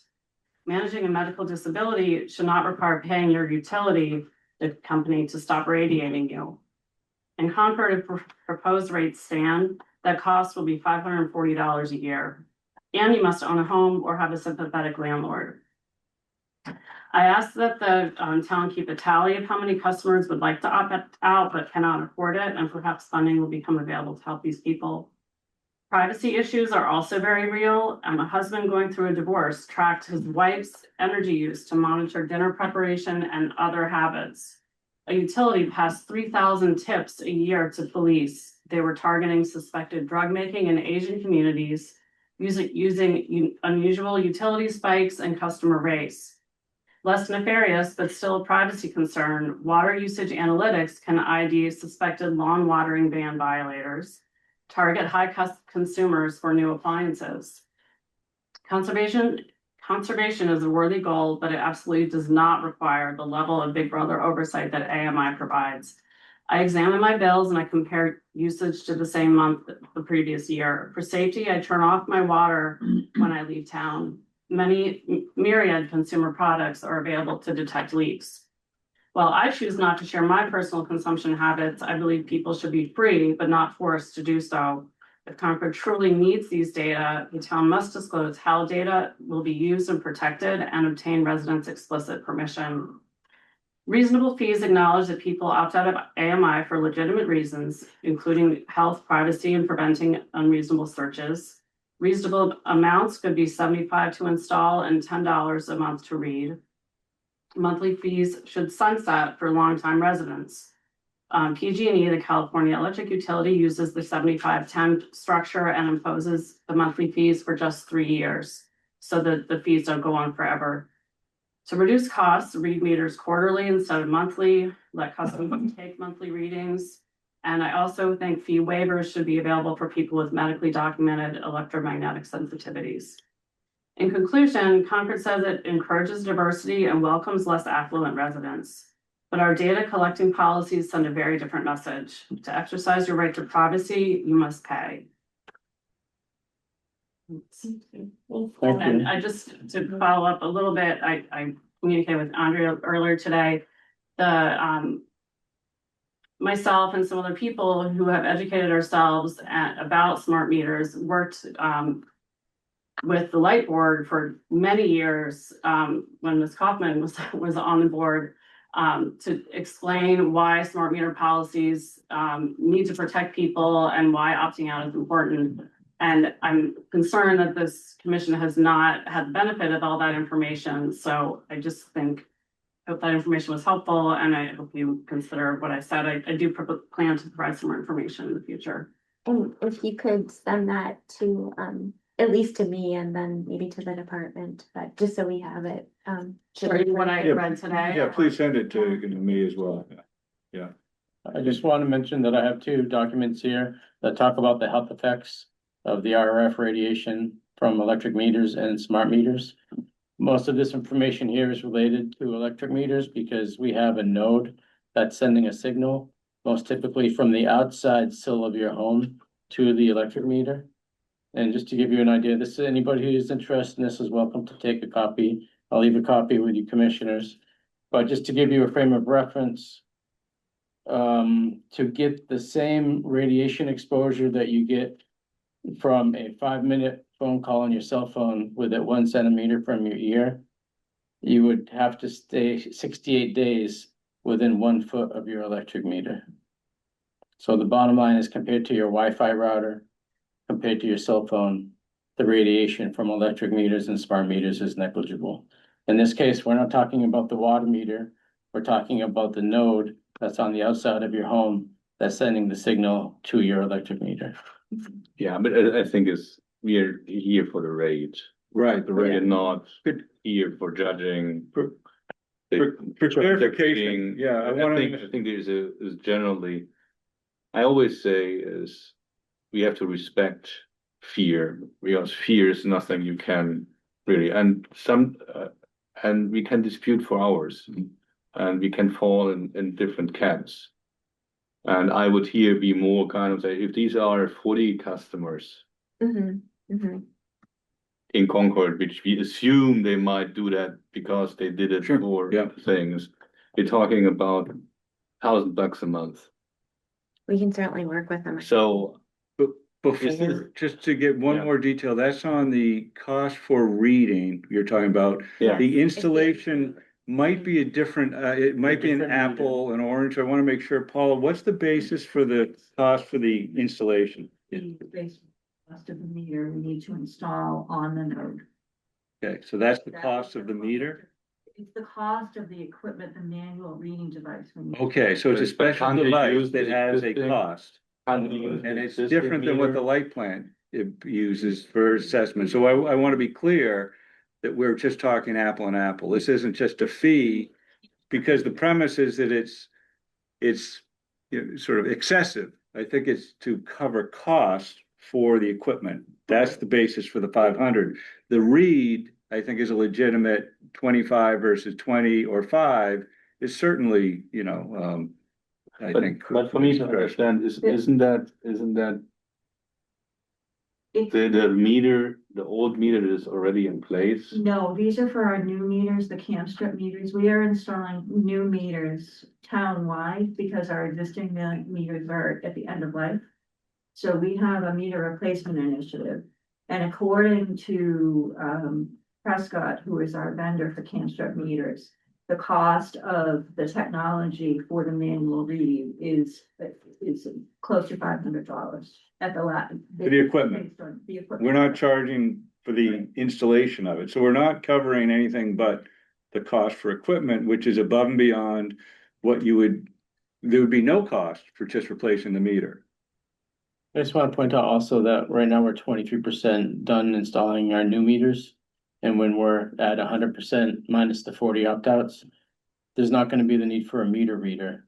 So these 40 meter reads will be somebody from our staff taking the time out of their normal work schedule to do this work. It's kind of going to be. Could the resident read the meter for you?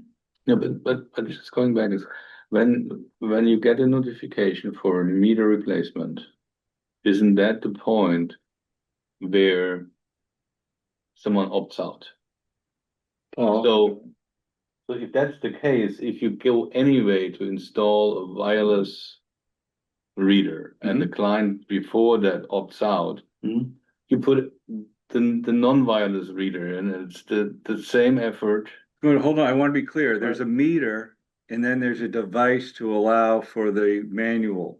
And those are two separate costs. So to be clear, the $500 is for additional equipment, not the base meter that is fair. Right, so to cover the costs, we just want to make sure the commission's aware it's a legitimate out-of-pocket cost, not for the hours to do it. Now, the manual read is another cost, and that's the 25. And what I'm hearing just is there may be a reason to reevaluate that rate. And I'd say certainly if you want to adjust that, it's not a significant, sort of cost to the rest of the ratepayers if it's something less. And over time, we can figure out it may be more when we get data to say this is the cost for the water sewer to collect the rate. And yes, we've compared it and it's not also covered by the light plan. I think that's a legitimate question. I'm not sure we have the answer to that. So I just want to be clear that the equipment is what's the $500. So not anything else. Yes, time. Thanks, Tanya Galis, 62 Prescott Road. I want to support Gail's arguments. And whether it's for health reasons or privacy reasons or even unidentified reasons, I think residents should have a right to have a choice between without extra cost. So it is a policy and philosophy matter rather than we're doing this and if you want something different, well, okay, then pay for it. So that's one thing. The other thing I want to say is about lawns. I think we need to educate ourselves as a community about how it is better to let our lawns, at least part of them, to grow natural, go with the natural rhythm of things, and to also keep in mind that when people are using a lot of water to water their lawns, they are actually taking away water from their neighbors. It's not just a matter of cost. And if the rates are high, well, the wealthier people will afford it more. And even if it's somehow in the calculation, Alan said it might make it less expensive for lower income people, it still takes away their water from them. So these are both policy and philosophy statements. Thank you, Tom. Oh, yeah, go ahead, Mark. Yeah, Mark Davis, 60, the Prescott Road. Yeah, I want to add also to what Tanya is saying about the water. People need to know that this is water that's been purified to a drinking level. And so it's really wasteful to use it as this to maintain a lawn that you cut very short and try to make it look like a putting green. That's really crazy. And I think the public, I think people do care about conservation and it just needs to be a constant effort. The other thing I would just say, FCC limits and things like that, safety was brought up, et cetera. Science is developing and the regulations that supposedly protect us are decades old and obsolete. So, people have a right to their own, safety, concerns that needs to be honored. But, finally, I'm very concerned about whether the town is counting in the extra security measures that really need to be taken if you have, minute to minute monitoring of any kind of activity in the home. I think that actually to do that properly has a cost, and that should be evaluated. In other words, you really need to have security, because that's a kind of close monitoring of people, and would expose the town to liability if there is some kind of data breach. Thank Thank you, Mark. I just want to mention that, our near real time is 15, it was one read every 15 minutes, like the light department. Compared to once a month, it's near real time. I will, Don Kupka is, Okay. got his hand up. Don, can you, Yeah, thank you, Don Kupka, 39 Devons Street, speaking on my own behalf. I 2 points. One is that the chart that's on the screen now shows a considerable decline in the residential gallons per capita day. And I think you need to acknowledge that the message is getting out and you are driving conservation. Regarding the meters, I agree with Gail Heyer that we shouldn't be forcing residents to compromise their privacy and potentially their health. I have known people who get headaches from the wireless cell phone in their presence, and therefore, but they have the option to not use it. To charge $500 for that doesn't feel right to me. Secondly, there is a analog meter on the water pipe today. When they installed the wireless meter on my house, they didn't remove the analog, and I hear it clicking, and I could easily read the numbers off of that and then enter them into a website, and no charge, no cost to your employees. So can we begin with what is the least cost solution for the residents who choose to opt out of this? I think that would be much more in spirit of our community. Now that I know that wireless box is communicating with the electrical box on the other side of the house, I know that signal is traveling through the house. Have you considered that somebody could install a EMF shield that would overcome this problem in their house? And it's well within their rights, but it would leave your new meter rather mute. So those are my comments. Thanks. Thank you, John. So we can work on that, right? The opt-out program and how to get that. well, we can set the commission has, Sven, I think, has identified a risk of not charging. I think, we're probably looking at a population of 50 at this point, known through the light plant, who've obviously stepped up. I would just caution, we try to, as an enterprise, we try to make sure the cost for, any special service, and I would say 50 out of 5,500 is not the norm, is covered. And that's all we're trying to cover. And I think, arguably, in order for us to do the manual read, it requires an additional device that costs close to $500 to install. We're not proposing to, that's what I just want the facts. As far as the reading technology and having the a meter reader go out, I think there is flexibility there to right size it, whether it's 25 or 5, I think is really not significant enough. I think if you want, I see flexibility. Those are just what I understand. And I just have to say one thing, because I'm always in the position of it's just, or there's no cost. We see costs. We have had a couple customers, significant exceptions to the rule, volunteer, I will take a picture and send you the picture. Yeah. I can't tell you the amount of staff time it has been to trying to marshal that and have them cooperate, and they're an exception to the rule. So this relying on a customer, 5,500 customers to provide data that we bill is just really something that's would be just,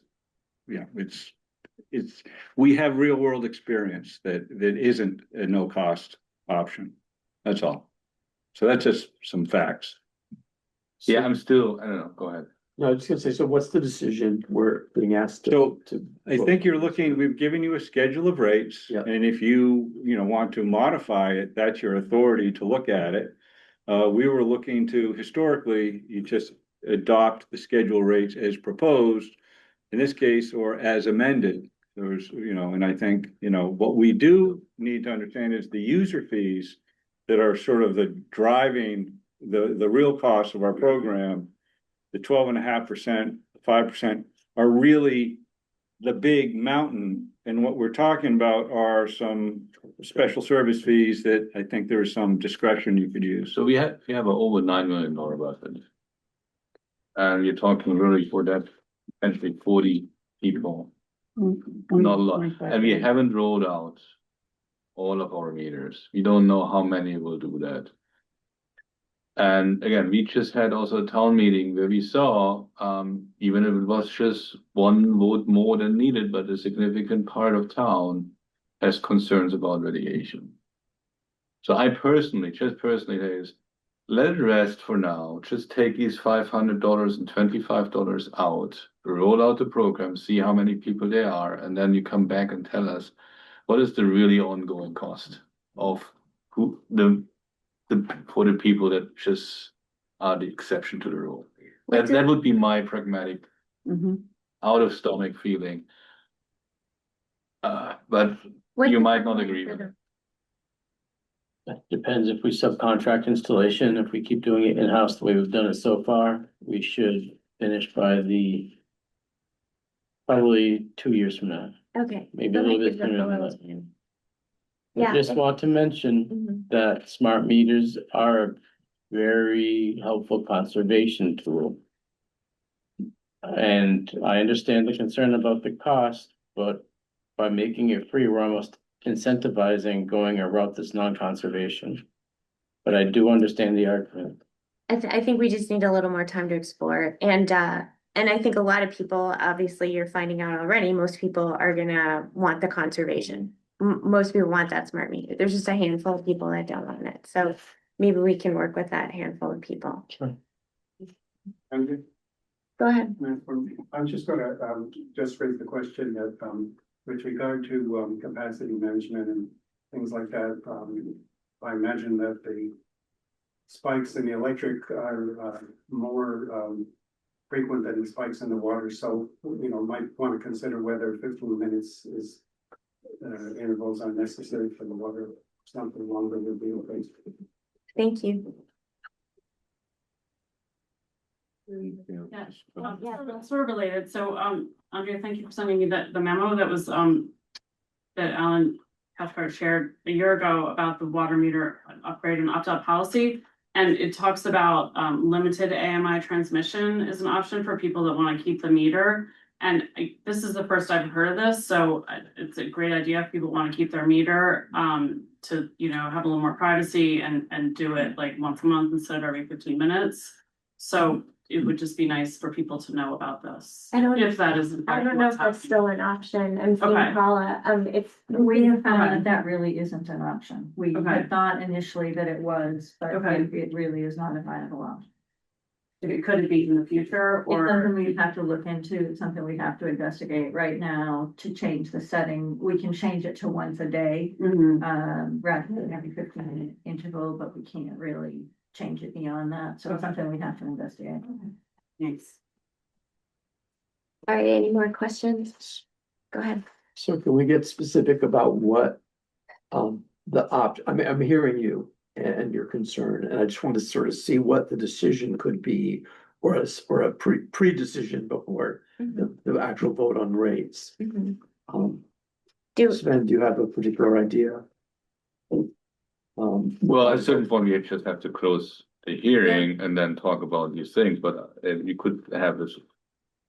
You could have right away a motion to approve these rates without these. I'm sorry. Without the manual meter read fees. That would be one option. okay. Or we have a separate vote just to say, are we just voting to have these included, yes or no, and then a separate vote for the whole thing? It depends on how we all feel. I'm okay taking more time to figure that out, the opt-out fees. So removing it for now and then looking at it, is that what you're saying? What about you guys?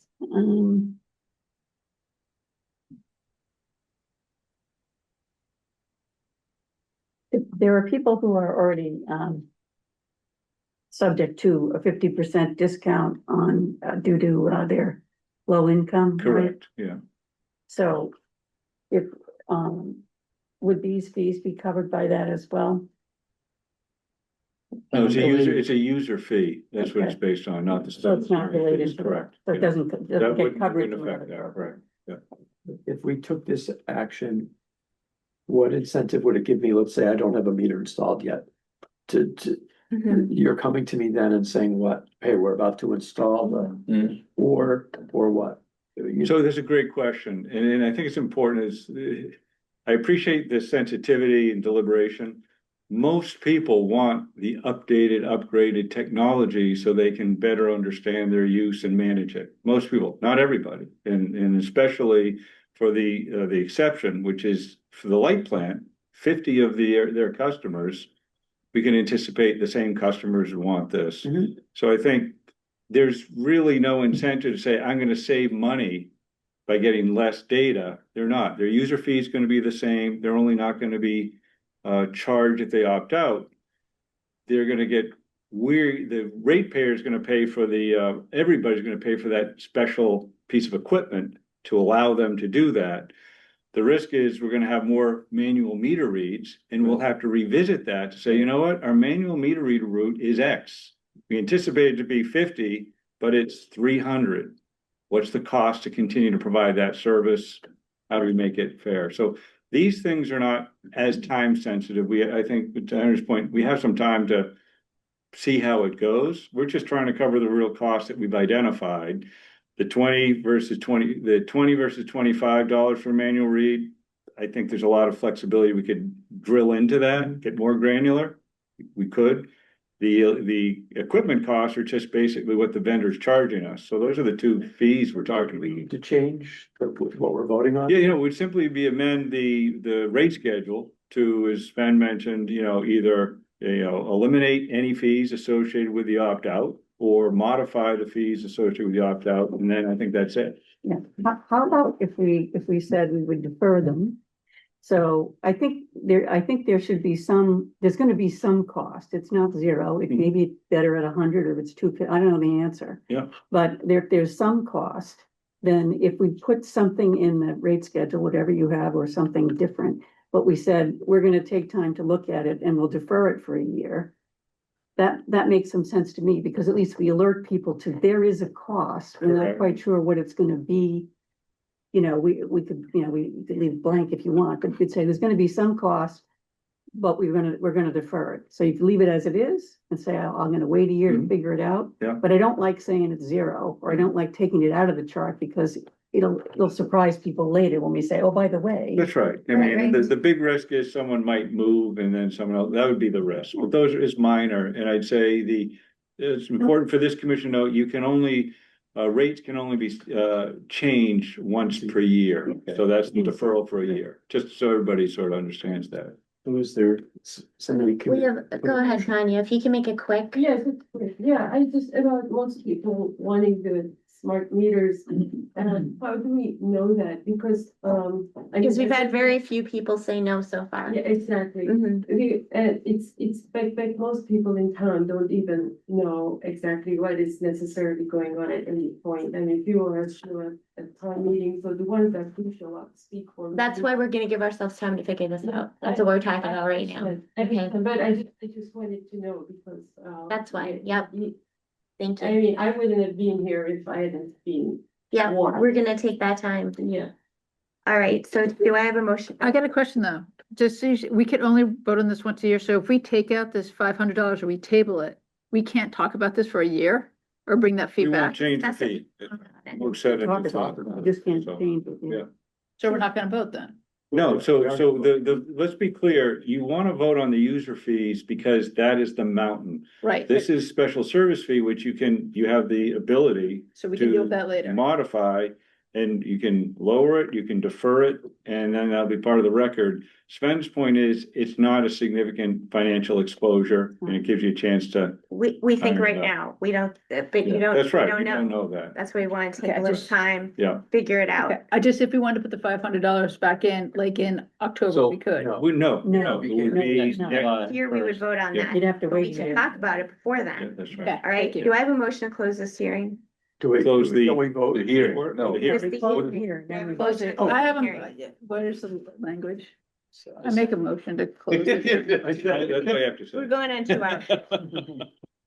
Motion to close? I have a motion to close. Second, motion to close. Yeah. All in favor of closing this hearing? Aye. All right, now we'll talk Now about. we can the- talk about voting.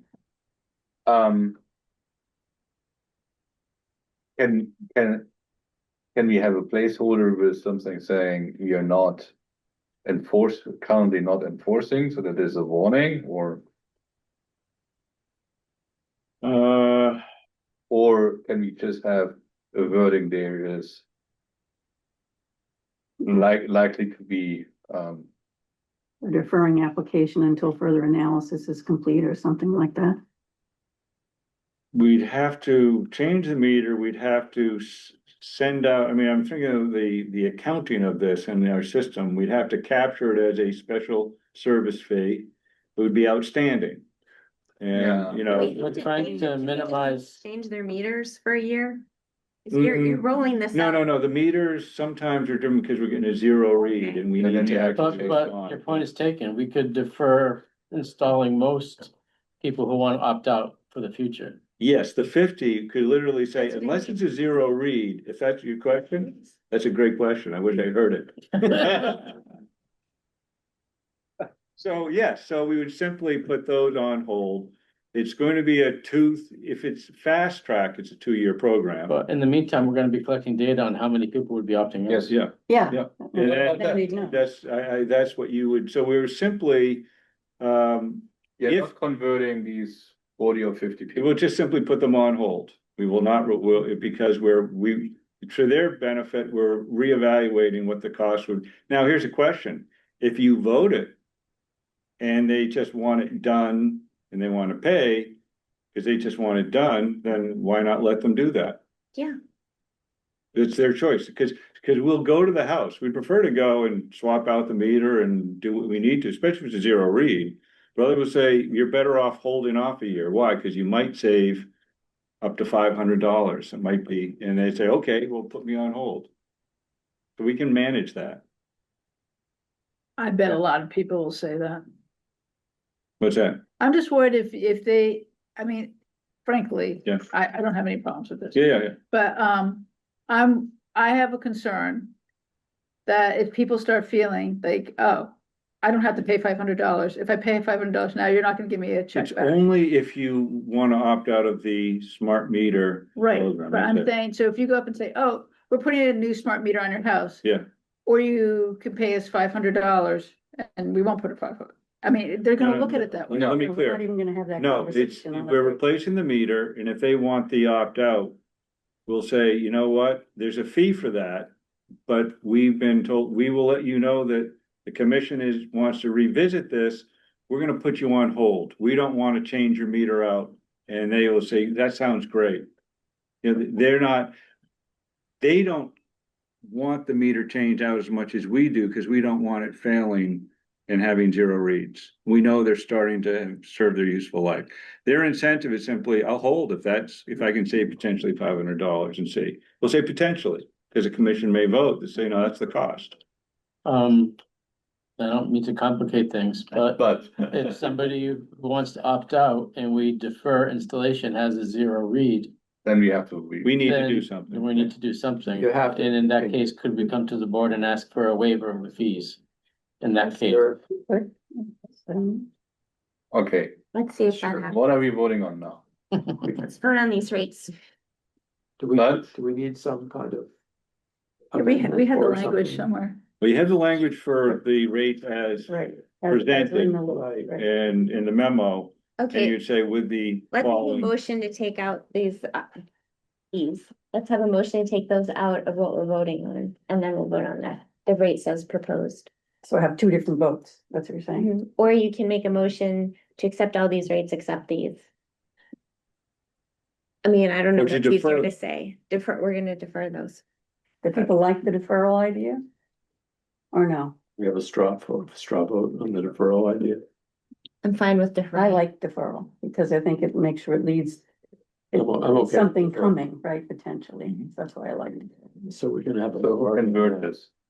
So, yeah, the wording is. okay. So you had an idea, so you Yeah, have to word it. yeah. Okay. All right, can we find the script here? Could be for just other thing.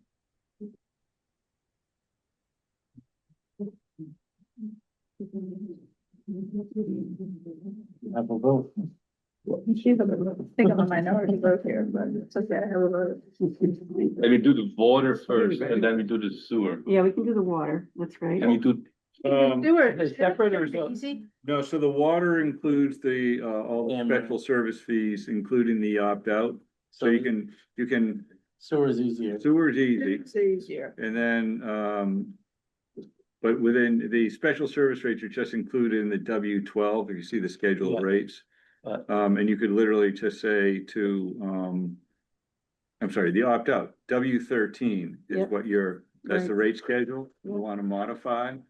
You simply wanna say, you wanna defer any fees that might be collected, cause we may have it on the record. So if You're gonna we, collect. well, no, we wouldn't Yeah, collect, we defer the could- collection. Yeah, right. We could So assess them and then we just, defer the application of W-13. fees, Yeah, right? basically. 1 year, yes. we would say, okay, Yeah. Yeah. so you want me to make that motion? Sure. Okay.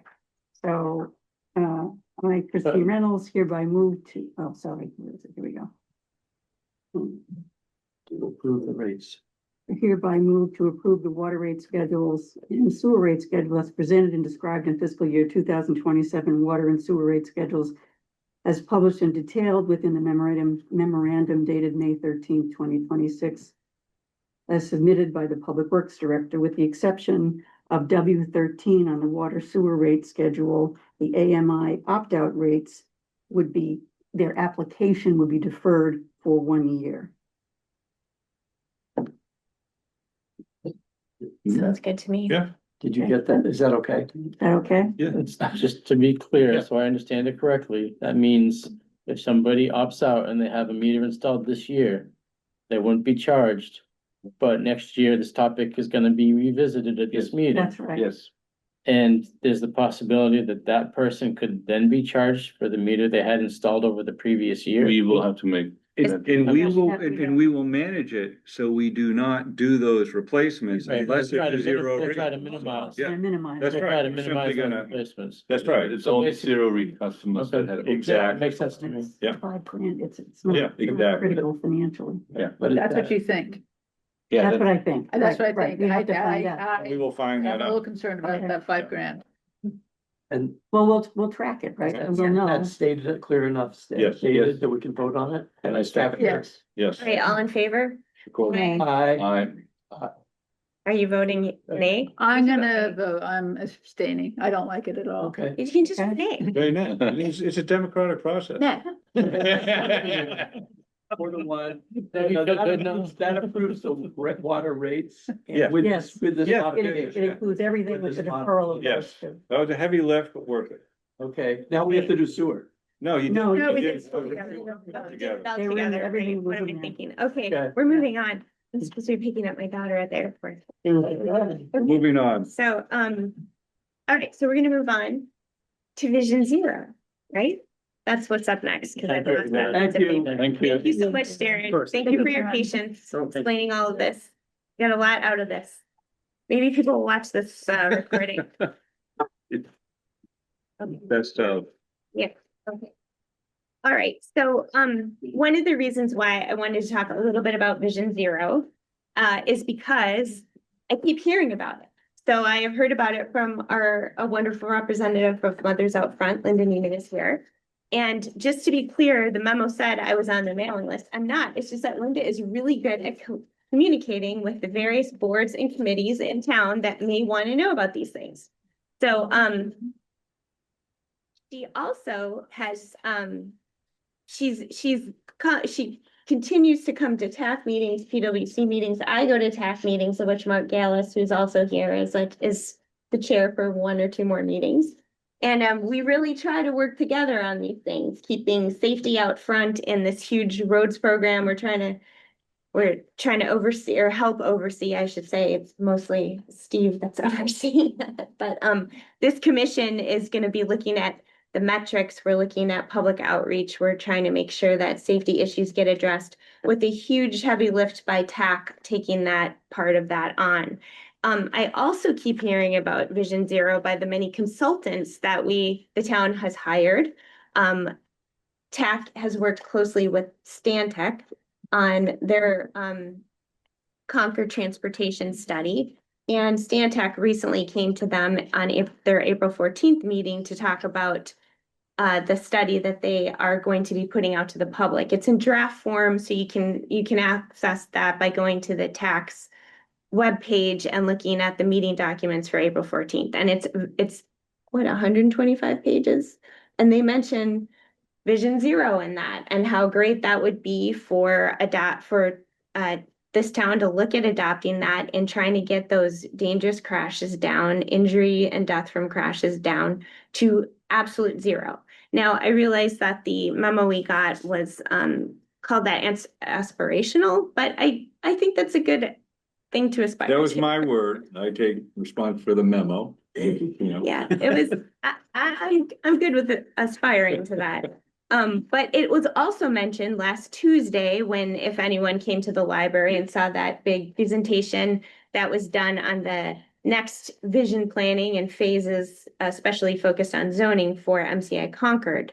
So there we had two consultants there. We had another Stantec consultant and we had, was it Spec Dempsey. Spec Dempsey. Yeah. So Jeff Speck spoke a lot about walkable cities, how great it would be to make that all of Concord walkable, but especially this new section we're going to be developing. And he specifically brought up Vision Zero again and talked about how important that was in keeping your city safe, feeling safe, and most of all, slowing down speeds of drivers, because that is the number one cause of safety issues with cycles, bicyclists, and with pedestrians.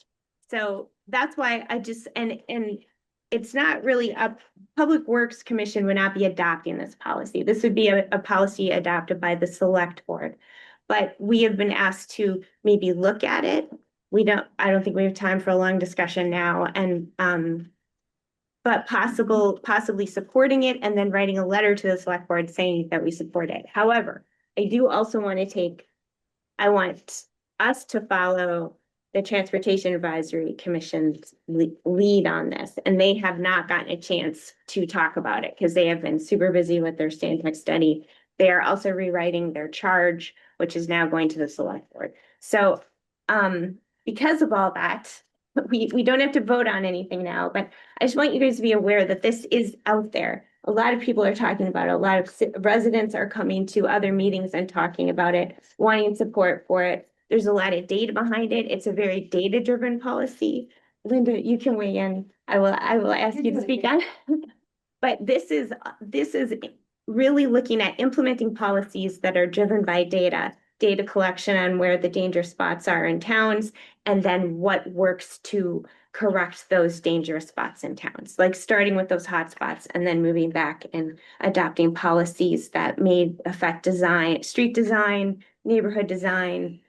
There's so much information. Actually, I've learned so much. So where is transportation rising from, like, sitting on this, or will it take, I don't know, years to get to this? Mark, do you have any indication when you guys might be talking about this? It's probably gonna come up in the next meeting or two. Okay. We're talking about the transportation strategy document that mentions it. Yep, on page 56. Yeah. in case anyone wants to see that. And, I mean, so there are a lot of things to talk about, so you can't talk for a committee Right, right. itself, but. Just wondering when it might be. One of the biggest factors, I think, is to consider that it basically is a lot of things that staff and that is already doing. In terms of, identifying projects that can, with infrastructure, devices, slow traffic, reduce fatalities. There's already work being done on collecting and measuring and acting on statistics. I think one of the biggest factors to consider is that successful implementation in a town, besides the Concord, scaling down from successful models in some cities, probably means you have to make it really work, you have to add 1 or 2 traffic engineers full-time, and you have to add 1 or 2 traffic planners full-time. So at least 2 additional full-time staff is kind of required by the MassDOT and other models. Well, Vision Zero does make, they do have a lot of suggestions on how to do less expensive mitigation. But we're already good. okay, well, this is why we can't wait to follow TAC's lead on it. Yes, absolutely. So much, and that was a great introduction, and I know everyone wants to go home to eat dinner. This is really late. So I'm just following what's in MassDOT, Vision Zero, and even at the federal level. Their very first step in their flow chart is to get buy-in from town leadership, in part because, as you mentioned, it requires a lot of coordination, and it's something that you have to iteratively do, and you have to do it with resident feedback. And because of that, you really need to have that buy-in from the top level to make sure it trickles down to all the different somewhat siloed departments. And so that's why we're trying to, do this. And it may be that we need someone that's like a transportation or mobility planner. That would be fantastic. I'm sure Steve could use the additional help of more engineers. But that is something that you would plan out as well. You would see what was needed to be able to look long range and integrate all of our plans that we currently have, like Complete Streets and the Envision Concord and all of that stuff, and how it all falls in that framework. But the additional benefit is that you would get funding, because if you would be much more competitive if you have Vision Zero policy in your plan, and then eventually a Vision Zero action plan. And certainly what Stantec has done would be a portion of that for sure. They've done a ton of work. I fully acknowledge that. So anyways, it's just the next step in this natural progression that we've been seeing over the years. Yeah, and I just want to add that one of the reasons I did want to start talking about this is because so many of the consultants that we are paying lots and lots of money to keep suggesting it. So it is definitely worth paying attention to. And you do have a lot of funding that comes from grants that MassDOT encourages you to go after it once you adopt Vision Zero. And again, adopting it means you don't change everything the next day. The cities that adopted this took years to find policies, regulations, and design guidelines that worked for them. But it's a step forward, and I would like us to keep stepping forward on safety issues. So that's why I wanted to bring it up. I feel like there was a lot more. Yeah, but can't it, again, I think by the time we start this and trying to get additional budget for additional people, our whole growth program is done. I'm not talking about adopting this specifically to deal with the paving project, which Steve is going to be working very hard on and is working very hard on. It's not to interrupt that. This is like long-term planning. This is why we are, again, paying consultants tens of thousands of dollars. It's exactly to that. Is can't we just already for the consultants that are getting paid anyway for the projects you're doing, saying whatever you do in your consultant project for that crosswalk is apply Vision Zero there right away? Well, in order to go after the grant, I think you need to adopt it as a town. So that would be a select board function to adopt it as a policy that's going to guide you. And it's going to go into, it actually complements Complete Streets quite nicely, which we already use. So it is using an infrastructure that you get from Complete Streets and then building in safety features, which can be quite inexpensive and can be tracked again with fairly there are many ways you can track that. Yes, go ahead. Yeah, and actually, it's a little bit different from the current things we've been doing because it's actually like promotion of a overall process. In Yeah. terms of like evidence-based design and like, Stantec has identified areas within town that are safety concerns and things that they want to do, although it's a little bit backward facing.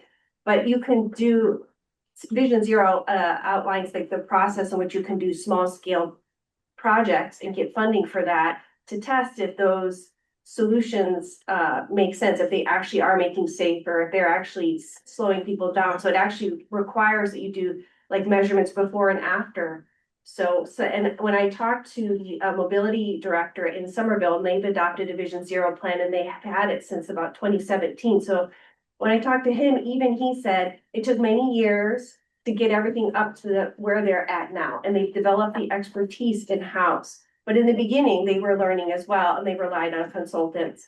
But even like he was saying that when they did their, studies before and after, in many cases, for example, I know no one likes these, but like humps, like speed humps, they did slow people down, but it was only 50 yards on either side. So that was really helpful to know. So that when to implement it. They also discovered that when they painted a particular road with double yellow lines, they found that people actually drove faster because drivers felt more secure. And as a result, they drove faster. So in that case, they were like, oh, okay, we don't want to do that anymore. And so then, just like learning from the process, again, it's an iterative thing. And they have a really well laid out plan of how to interact with residents, which I know there's been a lot of chatter with the residents coming to these meetings and being very frustrated with the process. Yeah, there's many inexpensive ways to track some of those issues. One that they did use a lot in Somerville was an automated traffic recorder, which you can put in a spot and it turns data around within a couple weeks as to, near misses, speeding, all kinds of great information, and they're not very expensive. Yeah, but I come back again, I said, if we know already these things like impact on striping and so on, why can't we just take these learnings right away and implement it? Why do we need to do We would like to see that a too. big thing out of this? Stantec is currently, if you read the report, they mention a lot of that in their report. These are narrowing roads instead of 11. I'm all for it. Why don't we do it? Why isn't that enough? Why do we need yet another program? I don't Why do we need understand just- it. I don't get it. It's, We already why don't have we just take the doing their learning thing. and do it? All right, Right? all right, I don't get go it. ahead. I would just say we need to learn more about it. Yeah. because It's two words and it means different things in different states and different towns. And I think it's very important to recognize that we're already probably, 75-80% of the process started physically with funding that we got that's being prioritized, et cetera. But as Linda is saying, we could always make it better. And as Andrea is saying, it's sort of a longer term thing. But I just want to emphasize that it's easy to say, measure something and then do something and then measure the effect, but it's knowledge costs money and somebody has to analyze it. So we just wanted to make sure we set the expectations right. And the grant thing is another thing to find out about and look at the experience in getting money, which by the way, the federal bucket of money that Vision Zero helps you get is capped at 2026. So we're not gonna tap into that and we'll Yeah. see what the federal government does about, traffic safety in the next decade. Okay, well, did you want to say something? I will chime in. I had that very same concern, Mark. So I did contact the head of Vision Zero at the Metropolitan MPO to find out like, is this even gonna be a thing? And she says that for now, yes, and as much as you can predict with this current administration, that it's going forward and the state and so far everything at the federal level is still very supportive. In part because it's about safety and that's. Yeah. I think it's Yeah, my there's this wisdom. safe streets of our. Yeah. Yeah, so this was just a way of bringing this up. I keep hearing about this. I'm hearing about it from people who know way, way more than me, who we invite to speak at for our community. They're going to be involved in planning MCI Concord.